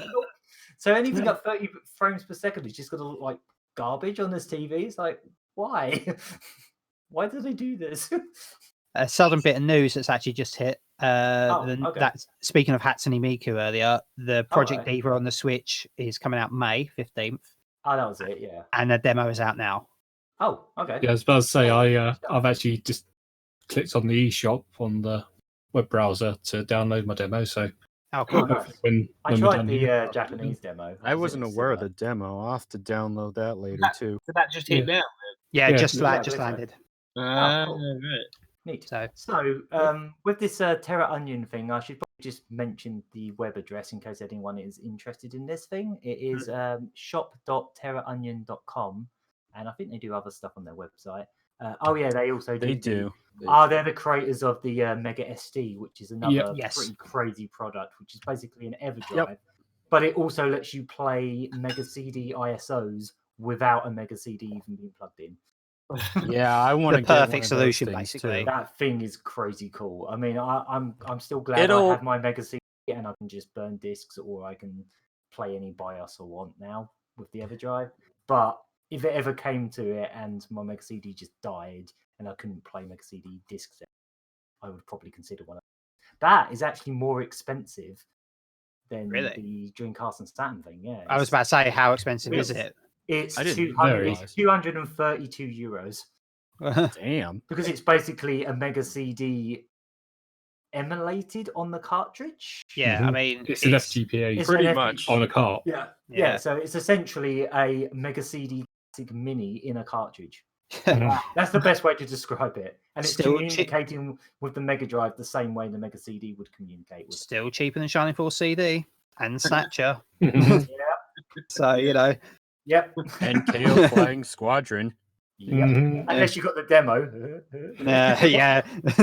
Going back to the Saturn and Dreamcast emulator, it's interesting that in the presentation video that Terraonion did, they said that you can fit the whole Dreamcast library on a 2 terabyte hard disk drive. So literally, you can fill up the hard drive, stick in the machine, stick in the console. To be fair, you wouldn't want the entire library. It's about 400 of the games are visual novels. Yeah, and does that Tokyo Bus Simulator as well? Yeah, does that include like all? No, you got to have that on there. That goes. Actually, I like that. Don't slag off Tokyo Bus Guide. That game is legitimately brilliant. Really? Yeah, it is. No, that is actually a really fun game. It's like I'll have to check it out. I was tempted to get that once in the past. past. The literal opposite of Crazy Taxi in a good way. Like it's like you have to abide to all the laws, and like if you make any mistakes, then you get like penalised, and it'll just game over if you crash into anything. And well, that does sound fun. And the soundtrack by Green Day. It's actually fantastic. I might have to stream it one day. It's such a good game. That's the Terraonion mode. I think they're calling it MODE. Saturn ODE. I guess one last little bit of news I guess we could talk about is a new shake-up on the PEGI ratings, which is the European rating system for video games. I believe this is the first time this has happened here anyway, but I know they're also doing this in America. But basically, they are including in-game purchases as a warning on the back of boxes, and it will also mention includes paid random items. So they're essentially warning parents about loot boxes. Oh, finally.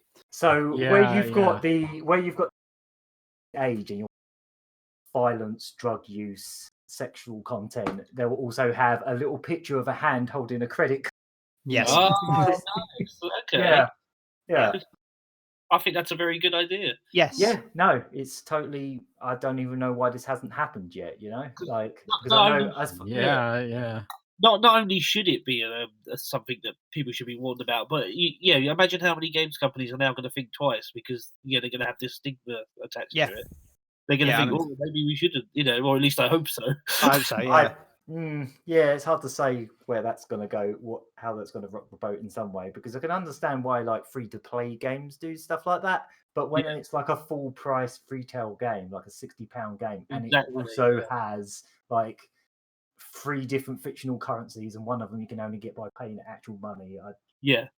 I mean, I think really we need to get to the stage where basically like places like Game or any kind of retailer is like forced to inform anyone purchasing a game with in-game transactions that it has in-game transactions, especially kids. I would personally argue that they should never sell those games to anyone without an ID, because at least in America anyway, they absolutely forbid gambling for anyone under the age of 18. Yeah, and it's been argued that this is a form of gambling. That's loot boxes. Europe's basically what this is a reaction to, isn't it? Yeah. Especially, I think the EU. Actually trying to get loot boxes straight up banned. Belgium's already done it. Belgium's like they have. They're not taking any of that shit. Not allowed to play Fortnite in Belgium anymore. Yes. Oh, what a shame. Because of that. And Overwatch has seriously had to retool their loot box system as well. I totally agree with what you were saying though, Gagaman. Like, there are free to play models, and that is fair enough. That's how they make their money. Although I would argue that sometimes quite often they charge ridiculous prices. They need to tone that down. But it's mainly the AAA titles. They don't need to be doing this. Like Assassin's Creed games started doing it, didn't they? They were like on loads of time.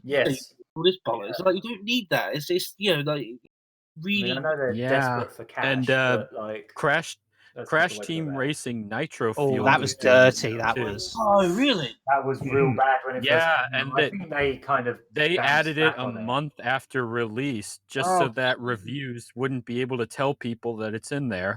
Oh, that is really incredibly slimy. That's so slimy, yeah. I don't even reviewers even know about it. I didn't even want to buy the game anymore after that happened. Screw that. I was tempted, and then the game got really, really cheap, and I was like, "Oh, buy this," and about that, and I was like, "Okay, no." As far as I know, I think because they got such flack over that game. I think they did sort of reverse it in some way, and make it so you can just unlock the stuff normally. I suppose, yeah. Usually as a response to backlash, they shouldn't have to. Yeah, exactly. It shouldn't be. That shouldn't be in the first place. But that's they thought they could get away with it. Essentially, they didn't. Yeah. I don't understand why all these AAA games are jumping on the back. Well, we know why, money, but it's just a real shame. I'm shocked that it's a business model that's actually been able to sustain itself, because I would have thought more people, with how much people seem to hate it, wouldn't put money into it. But apparently, I think a lot. It is important to remember that EA made over $1 billion in revenue last fall, or not last fall, the last quarter of 2019 from mobile game microtransactions alone. Which really deflated the impressive sales of Star Wars Jedi Fallen Order. It didn't even make half that much money with all the nice sales the game got. Before we slag off this whole in-game purchases thing, it has been the biggest money spinner for most video game companies now at this point. And it's kind of, I don't think it's ever going to go away at this point, because there's no way. Because do you know what they just need to find better ways of going about it, I think. I think one thing they should do, one thing EA should do is with the FIFA games, maybe have like in-game purchases as a way to update the FIFA games, maybe instead of buying a whole new game. Yes, that would be an excellent idea, because they can't even be bothered to actually update the game anymore. You ever seen the video of FIFA 20 where people spotted FIFA 19 signs within the game?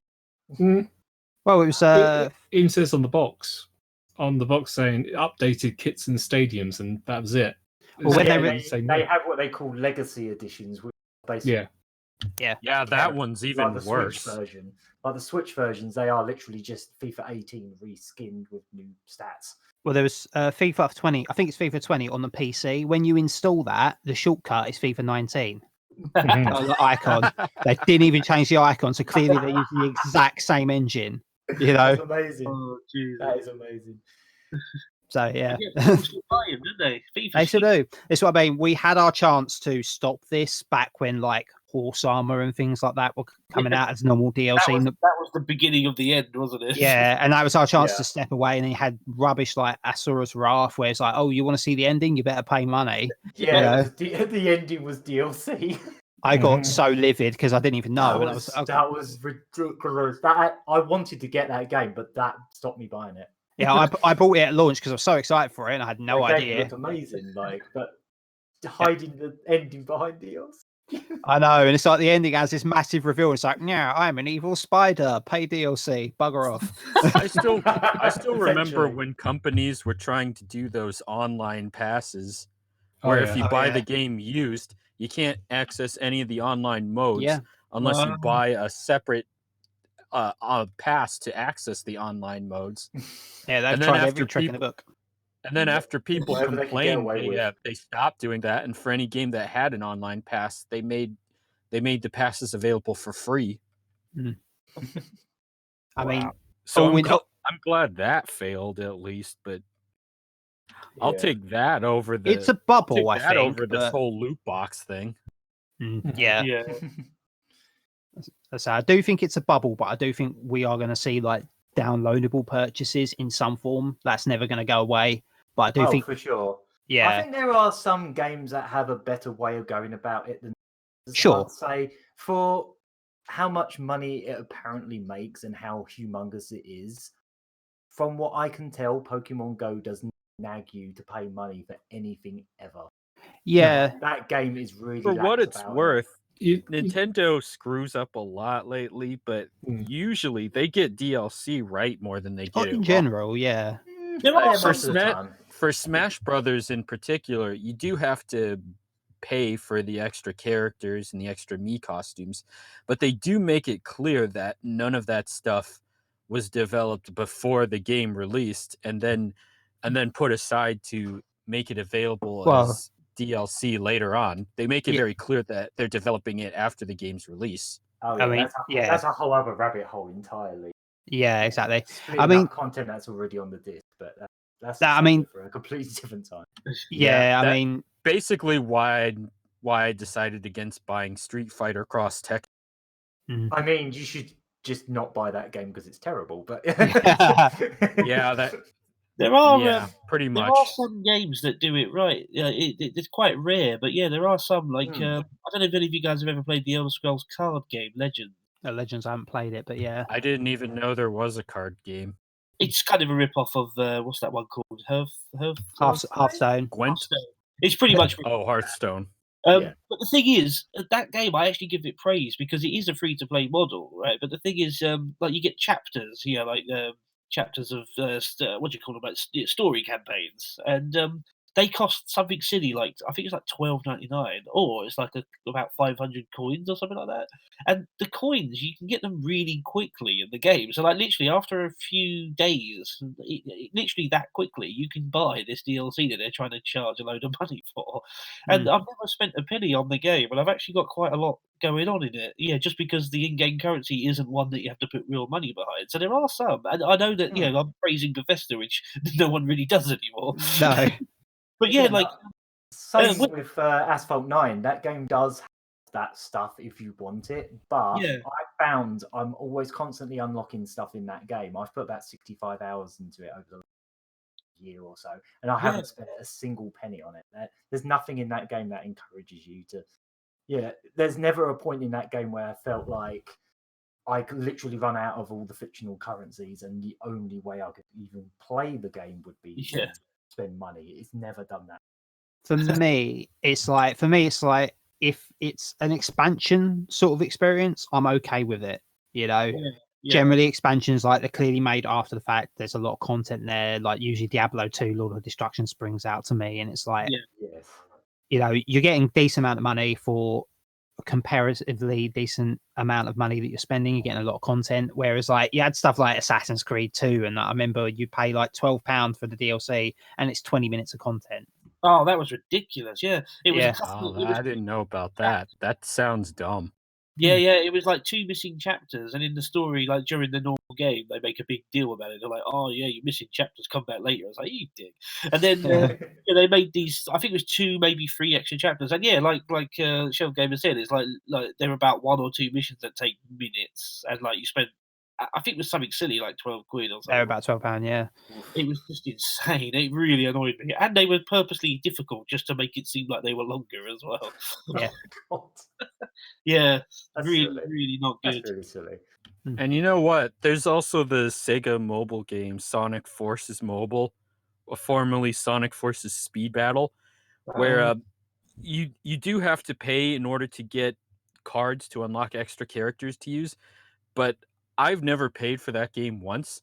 And from all the time I've spent playing the game, I did eventually get every character that's currently available. So they give you a lot of cards where you have to get a certain amount in order to unlock a character, and then you need a certain amount more to level them up. And you do get a decent amount from just playing the game. And of course, if you don't pay for anything, they have ads that pop up occasionally, and you can turn on extra. It prompts you to play an ad if you want to double rewards that you get from a race in the game. So you can still have the option of having less ads, and they also turn off the excuse me. They turn off the ads if you make one money purchase in the game. Yeah, quite a lot. Of, That's quite cool. Do that. Quite a lot of Yeah, games do that. it's the polar opposite of what Nintendo does with their Mario Kart mobile game. Less said about that thing, the better. Yeah, I haven't even touched that. I'm not. I don't even want to bother with that game. It may as well be called Mario Kart Gacha. Yeah. I mean, there's an argument to be made for cosmetic DLC being fine, but it's all about precedence. Because I mean, you take the Tales series, for example, on the PS2 and the GameCube and all that, they would have like, I don't know, 20 costumes for your characters in the game. Yeah. And now you buy a Tales game today and there's like 3 and the rest are DLC. So DLC has changed the way they thought about development. Even if it's cosmetic, even if it's just cosmetic, it has changed the way. I mean, yeah, the difference between like Dead or Alive 4 and like recent is enough evidence to show you how they've changed. Yep. Yeah. And Iwata used to say as much. He was hesitant to get Nintendo on board with mobile development because he was worried that once they go down that rabbit hole, then it's going to ruin their brands. And then he did have to eventually pull the trigger and allow Nintendo to do mobile. But at first, they didn't go too far with the microtransactions. Like with Mario Kart Run, there's only really one. You just pay $10 and you get to unlock the rest of the game. And then nobody bought it. So then for all of their mobile games that came after that, for a mobile game when I could just play free ones, which I mean, Mario Kart, the new Mario Kart has a bloody subscription service, for Christ's sake. And it costs more in the long run than the Nintendo Switch Online subscription. Yeah, 1 month is like. Yep. Are you serious? Yeah, I think it's like £10 a month or something. It's like they were waiting for Iwata. I know. It's like they were just waiting for Iwata to die before they do all of this. I mean, don't say that. It's almost as bad as Bethesda with their first pass or whatever it's called. Oh yeah, yeah. That's like £100 a year or something. The Fallout first pack. That is terrible. Oh man, yeah.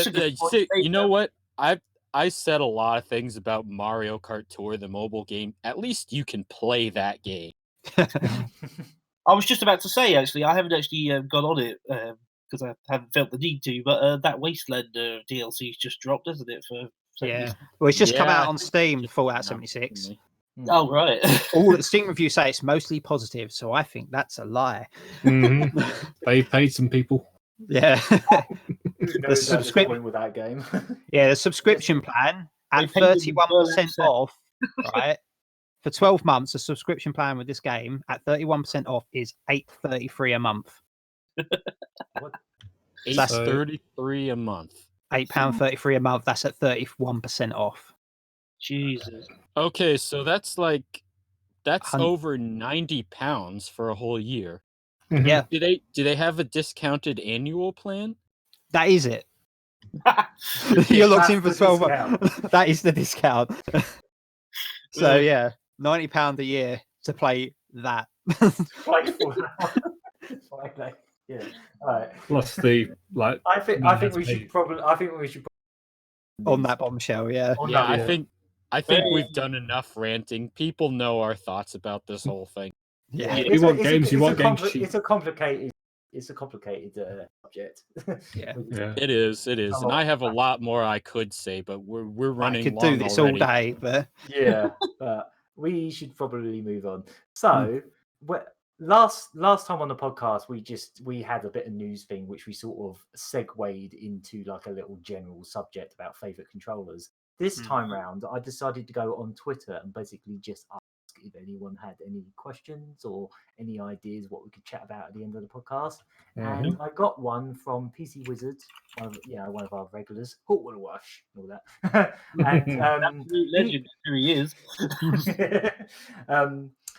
So he sent us the question. He basically just put, how about your favorite 16-bit games based on movies? And I was like, oh, that's easy. And then he replied again and went, it occurs to me that I should probably narrow this down to non-Capcom and Disney games. Otherwise, I think answers might all be quite obvious.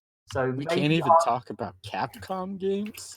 Or just Disney ones, I think he's specific of it. Yeah, like the Disney Capcom efforts. So he's saying...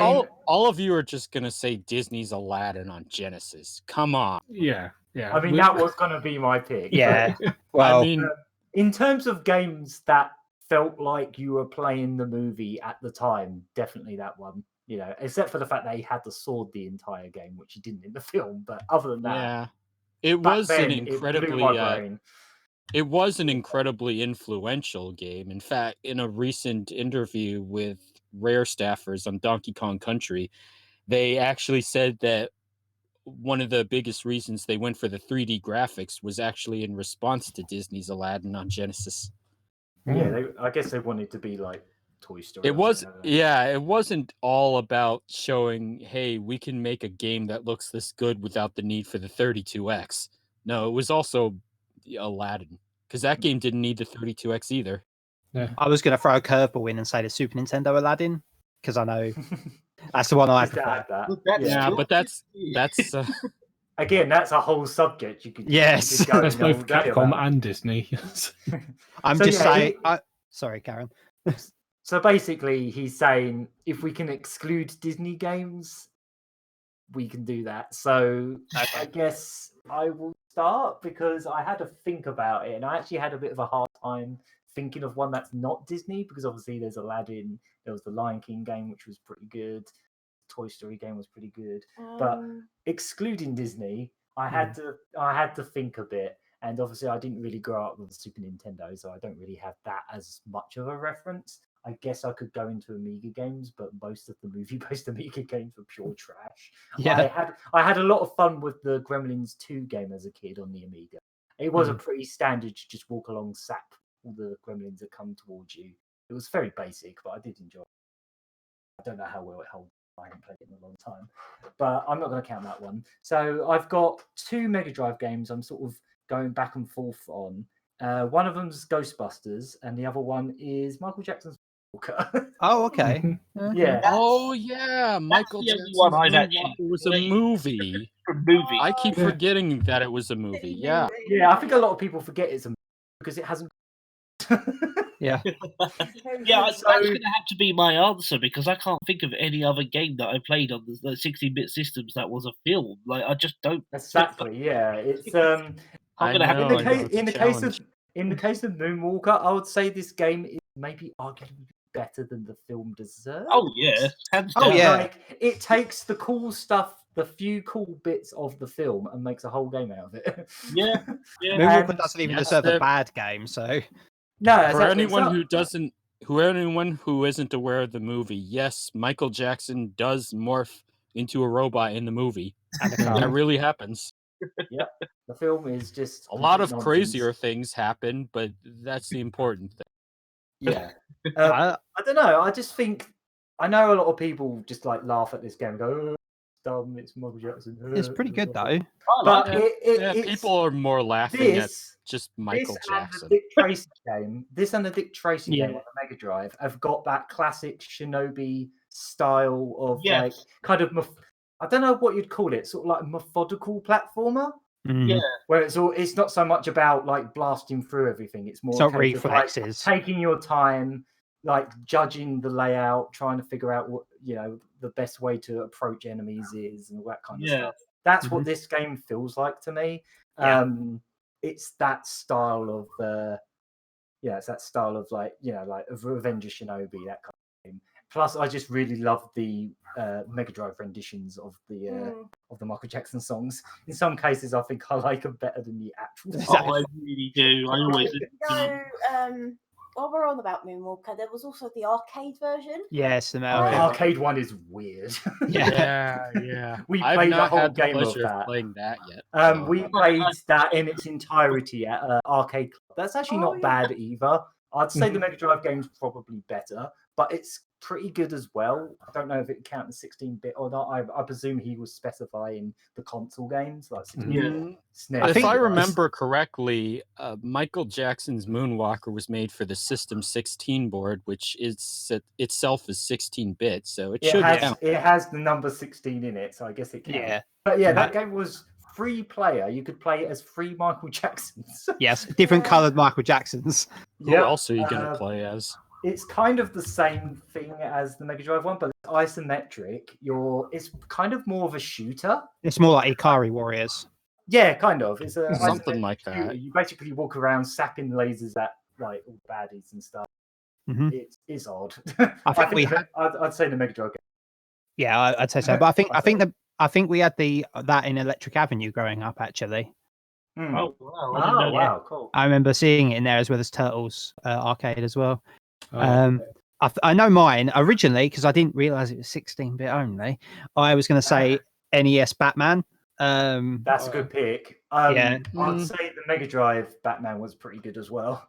Well, my actual choice Well, though is Super Back to the Future 2. yeah. That's right. There was that Oh, Yeah. wow! I didn't even think of that. That's almost technically I cheating. 'cause forgot it's about Japanese that game. only, but How's that cheating? I mean, no, it's not cheating. But like, Yeah. Like, who actually played that growing up? No, I didn't. no. Nobody played that growing up because it was I've still not even seen the movie. Oh, if you lived in the UK, just put ITV2 on at any Oh, time. God, and it'll be on. You don't even have to look for it; it will just be on at some point in the Yeah. week on ITV2. That and bloody Bruce Almighty all the time. yeah. Yeah, and any of the Despicable Me movies. Oh, No, Liar Liar as well. Those are always on. Yeah, Beethoven. yeah, they Yeah, they have a rotation. Don't get me wrong, they're great films the first 50 times around. Yeah. I hate terrestrial TV. That's why I don't have it anymore. Yeah. blah, blah, blah. What is TV license anyway? Oh, we have to have one. If you've I'm got an a American. 6-year-old and you don't Yeah, want and you value your privacy. So yeah, go into Super Back to the Future 2 a bit because I'm not sure if everyone knows what that is. Mhm. It's back Yeah. for the future. Yeah, they literally it only came out in Japan, and I don't know why it only came out in Japan because every other Back to the Future game is Baffling. terrible. Yep. Also, Um, those games were not made in Japan, so that probably had something to do with it. Yeah, but you think they'd license it, wouldn't you? You think like Back to Yeah. the Future is a big American brand, they'll just bring that over because it's not exactly text heavy, is it? No, And- I and think it's because it video was fu- game. I think it's Video because it's- games are for kids. Kids don't care about quality. I think what happened with that game is the whole averse to like anime aesthetic, because the thing about Super Back to the Future 2 is it's a chibi recreation of the film. It's done in like an anime chibi style, and maybe they thought it just looked too strange. You know, despite the fact that there was a Blues Brothers game on the Super Nintendo that had literally nothing to do with the film. It was just the Blues Brothers in a basic platformer with like green hill levels and animals that you shoot records at. But you know, despite that, we had the weird Wayne's World game and all that. So it's like, Christ, yeah. So you know, it's not beyond that comprehension. I suppose not. No. Who was the developer of that? I don't actually know. It was Staffco. Ah, yes. Speaking of like old obscure Japanese developers, Super Back to look it up quick. Because I haven't seen that for a long time. I just absolutely, I completely forgot about that because, as I say, haven't played a ton of. One doesn't think about this game all the time.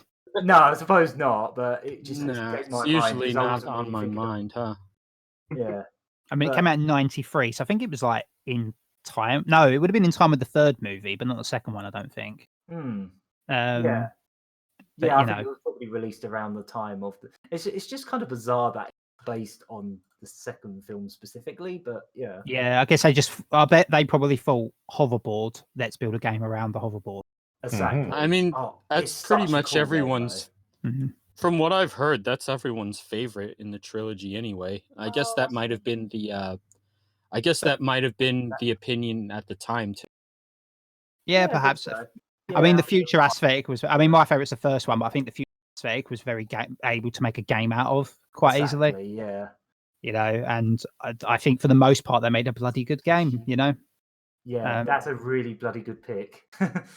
So yeah, that's mine. Not bad.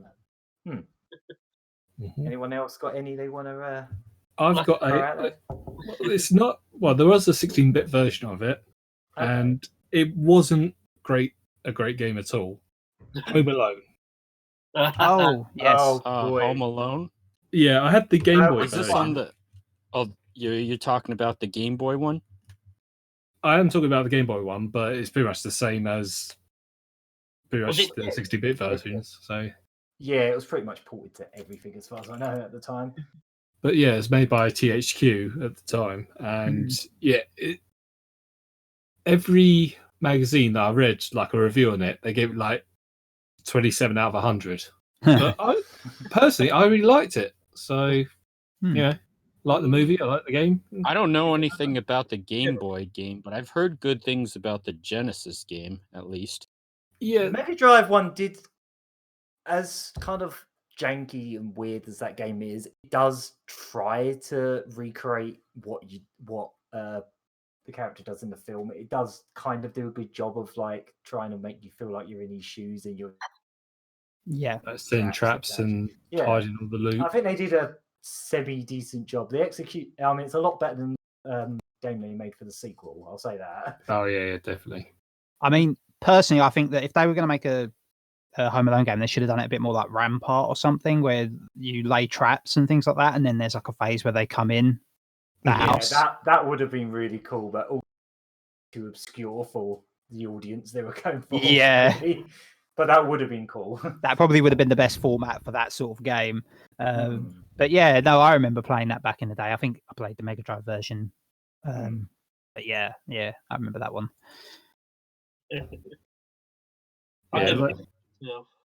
Anyone else got a pick? Oh, I got one.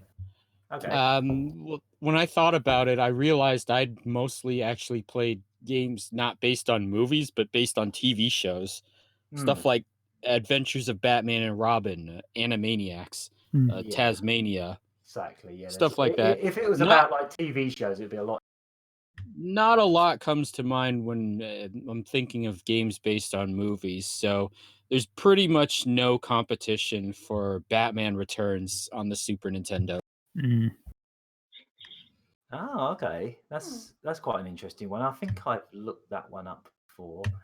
As I say, not a lot of. I didn't really grow up with a Super Nintendo. Kind of still catching up with it. So there's a lot of games I've just barely seen. for that. So Yeah, that's one of the earliest games I remember getting. And the funny thing is, I wouldn't actually get to see the movie until almost 15 years later when I found it on wow. Netflix. Oh wow. And Interesting. I was surprising how accurate the game ended up being to the movie when I finally got to see it. Was that a Konami It was release? Konami, yes. That's it. Yeah, that's the one Konami I'm had thinking the console rights to Batman of. I seem at the to, time. yeah, At least when it Nintendo, came right? to at least when it came to Nintendo systems. Yeah, I seem to remember that one has like really, really nice, sort of like realistic sprites, and just They like were really solid really graphics in that big. one.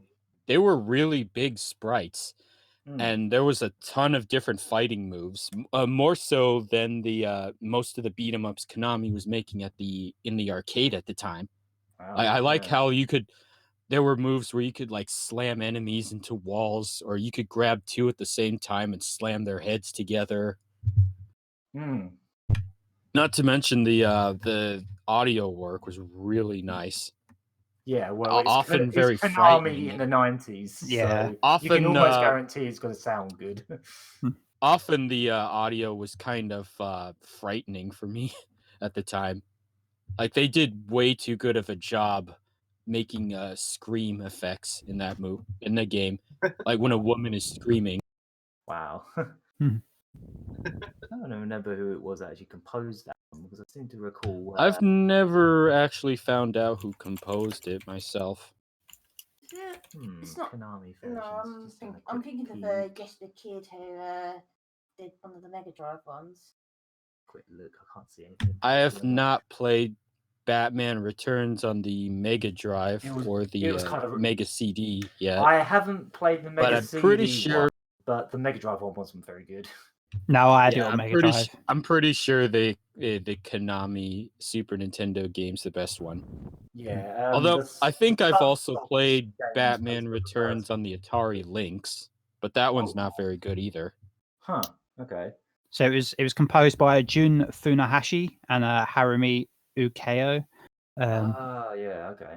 Yeah, but the Genesis one had a different composer, which was It was a completely different game. Completely different game. Yeah. I know that I keep forgetting his name, but the Sega CD version that was composed by Howard Drawson. No, Spencer Nielsen. Yeah, that's it. Yeah, same guy who did the Echo the Dolphin and Echo the Tides of Time CD soundtracks. Yeah, and the Jurassic US Park. Sonic CD soundtrack. Yeah. He was very busy on the Mega CD. Yeah. Because he was basically the kind of one of the only composers Sega had involved in CD-based like stuff at the time. It was like a whole new thing for them. And, we're actually doing CD audio now. We need to get someone in to do this. And he was pretty much the only guy they had for the longest time, even doing because it was all the FMV stuff and all the CD audio stuff they were starting to get into around that time. It was so early on for that stuff that they kind of had to just build a whole studio just for it. Yeah, I mean, no wonder the Genesis one sucked. Basically, it's by this Malibu Interactive, and they're known for things like Three Ninjas Kickback and the Cliffhanger game. Yep. Yikes. They didn't. Yeah. I think the only game here that doesn't totally suck is maybe Desert Strike. Yeah. And, that's, yeah. I guess if I can cheat and just add, as I said, I'm in an hour in between two games. One was Moonwalker. The other one was Ghostbusters on the Mega Drive. Yeah. I still want to play that game. So what's really interesting about this one is it's developed by Compile. Mm-hmm. So it's actually from the people, which is weird because I've just been playing Thingy. Yeah, it's from the developers of Puyo Puyo. This again, much like Super Back to the Future 2, it's got that really cool, like Japanese chibi style to it. It's massive, like very big heads, very stylized. Doesn't really have much to resemble the movie at all. It's just a really cool. It's just a really cool little platformer that does actually let you like grab the ghost and put them in the box. But in this case, I think this game made it to the West because Sega of America was they were really trying to get Sega of Japan at the time to try and make some more games based off properties that Western players would Definitely. recognize. Basically, right, which when, is basic. It's when Sega were basically the trying reason. to attack America, when Sega were trying to take on Nintendo, they didn't drive have as many IPs in as they could. Yeah, this is before Sonic, and Sega didn't Exactly. have much to compete with Nintendo with. Hmm. So they knew before they were able to set up their own resources for getting Western developers to make games for them. They needed Sega of Japan to do stuff, so they made stuff like the Michael Jackson Moonwalker, the Ghostbusters game you were talking about, Castle of Illusion with Mickey Mouse. That was all part of this whole thing. Exactly, yeah.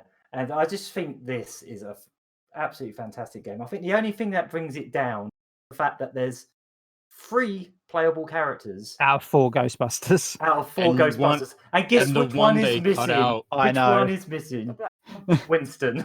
Winston is bloody missing. Like, I guess the pay wasn't good enough, so he wasn't willing to do whatever they said. I mean, I can get that they probably didn't have time to put 4 playable characters in, but yeah, that's kind of unfortunate. Considering like that same thing happened to him in the movie. It was like it might have been even the fact that they're you could see from this screenshot here that the 3 Ghostbusters that were playable, they each had differences in speed and stamina, and the way it's set up, they can only make 3 characters that are different. So they weren't able to. The way it is now, they wouldn't be able to make Winston different without making a clone, in any way. No, but I probably would have kicked out someone else. Exactly. Yeah, it's just it doesn't look good, does it? No, I mean probably at the time. No. If they put their heads together, they could have found some use. As far as I know, it's not even the only Ghostbusters game that. Yeah, I mean, apparently in the original script for the movie, he was supposed to have a massive part, much bigger part. But at the last minute, they just tore out all his lines, and he has like he just didn't catch a break. No, he really didn't. But otherwise, that game is absolutely fantastic. I'd make over in terms of game. It's just in the case of Moonwalker, I've actually completed that. Whereas Ghostbusters is pretty hard. I only really played it on the Master System growing up. The Master System one is based on the Western computer game version. That's really bizarre. That game. It's really janky. That game. Yeah, I mean, it's the same game that was also on the NES. Yes. Well, apparently, I wouldn't wish on my worst enemy. Fans have made a hack of that game, which makes the game way better. There's loads of different stuff you can get. The NES version? I think it's the NES version. Yeah. Okay. Yeah. But all of those versions are basically versions. Virgin Interactive ones. Version. Yeah. And that game was actually developed by I can't remember his name, but it was a pretty good programmer on C64 game. Like the actual concept of that game and the way it worked, really quite good. Like it was a really good simulation of being a Ghostbuster. It's just the NES version was a really janky port done by a Japanese developer, and it's really badly translated. Really bad sound. Yeah, and they just kind of messed it up. And then in the case of the Master System version, it was closer to the computer version, but it still had some issues that, like, the car was far too big in the Master System version, so you could barely move on the road. Yeah, I mean, I'd say Virgin Interactive for me as a games company is like, it's a good idea on paper. Everything they do is really good on paper, but when they execute it, it never tends to quite land. And I would probably say that for their games across the board, you know? Yeah, I can agree. Like, I quite enjoyed the RoboCop games they did. RoboCop yeah. Like, I guess that doesn't really count because it's not based on a film. No. But, like, the RoboCop games they did before that were pretty good. Like, they weren't too bad. Bloody hard, but good. They were good, just like scrolling shooter, like, platformers. Yeah, I guess unless anyone else has any that they quite enjoyed. No, like I say, mine was Moonwalker. That's just because I really don't think we played any others. That's fair enough. I have one. Yeah, I think the only other movie based. Hang on. Go ahead, Pain. Yeah, I was going to say I remember one game which was Terminator 2. Judgment Day. Oh, the Mega Drive is game. it the arcade game? No, it was on the Genesis and Mega Drive. This is the port of I the remember that. arcade game we're talking about. Yeah, the shooter one. Like, like first person. Yeah. Light gun game, I've actually played the arcade game, but not any of the console ports. I have that somewhere, the Mega Drive one. The Terminator on Mega CD was, from what I remember, again, ridiculously hard, but yeah, it was better than the Mega Drive one. They were quite a bit different, actually, if I remember rightly. I know a lot of people like that one. I'm not too sure why, because I've never played it yet. Does Journey to Silius count? Because I like that game. What game's that, sorry? Journey to Silius. Well, that's a NES game, but because that was originally intended to be a Terminator game. Terminator. Oh, yeah. Okay. Yeah, it's just a really good run. Pretty good. It's not amazing, but it's a pretty good run and gun on the NES. Yeah, that's really interesting. Yeah, it makes sense when you say it as well. Like you say, that's a game you can play if you got an online subscription on the NES. Yeah, exactly. Yeah, even when I was playing it, I was like, this seems very. Yeah, imagine if that game did get to release as a Terminator game. I'm surprised a hack hasn't happened. You probably wouldn't see it on the NES selection on Nintendo Switch Online ever. No. So I'm glad it's not. Every cloud has a silver lining. I think one of the reasons a lot of, like, for example, Super Back to the Future 2 didn't show up over here is because I think some of the Western publishers, like Acclaim, were just jealous. Yeah, well, I think LJN owned the license over there, didn't they? Exactly, yeah. Basically, the license was different from Japan and different from America. Yeah, and if there's one example of a Western developer deliberately sabotaging another ports of a game just so their games are the only ones that exist. This isn't movie related, but The Simpsons, Konami ported The Simpsons to the Commodore 64, and it was an amazing port of that game. And the only reason we never got ports on other consoles is because Acclaim had the rights to The Simpsons, and they didn't want that game to show up their terrible games. They were bloody terrible. They were absolutely trash. But was this a port of like the arcade game? Yeah, there's a Commodore 64 port of the arcade game, and the only it even has the cutscenes. AKA the only good Simpsons game back then. Yeah, exactly. And yeah, that's the only port it ever got to computers or anything. And if you look at it, we just flabbergasted that it's a real product, because like the fact that they managed to squeeze it onto the Commodore 64. That would have been so cool. That Commodore 64 port of the arcade game looks better than any of the Mega Drive, SNES, game games, which looked like friggin' Atari games, you know? I believe it. I have The Simpsons Bart versus the Space Mutants on Genesis in it. Yeah. It looks indistinguishable from the NES game. It is basically the same game, and I had that on the Amiga.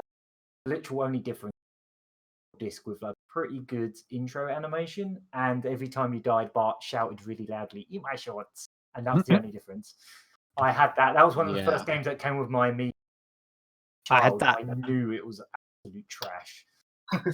Yeah, I had that on Mega Drive, and I think I had one of the most hateful games I've ever played. Just horrible. It's one of my most hated games on the Genesis too. That and Bubsy too. Yeah, just deliberately over complex, like nonsensical level design from the word go. Yeah, someone literally had to sit back and go, "This is fine." Yeah, it's just like I can understand trying to make a game that's got like some unique ideas and like, the concept is probably good, but they just made it so deliberately obtuse and horrible that it's just unplayable. It's just nasty. Very nasty, that game. Nasty, spiteful game. I had that, and I think Camp Terror, I think it's called, or Camp Horror on the Game Boy. I had that. Escape from Camp Deadly. Oh boy, yeah, that was one of the first games I picked up for the Game Boy, and my god, yeah.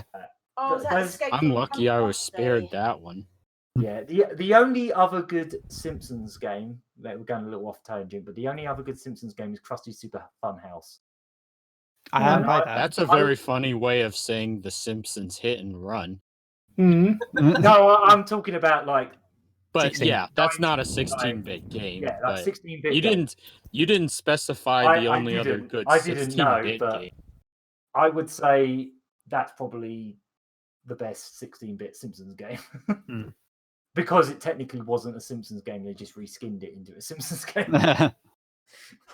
Yeah, I think it was like a different game on the Amiga.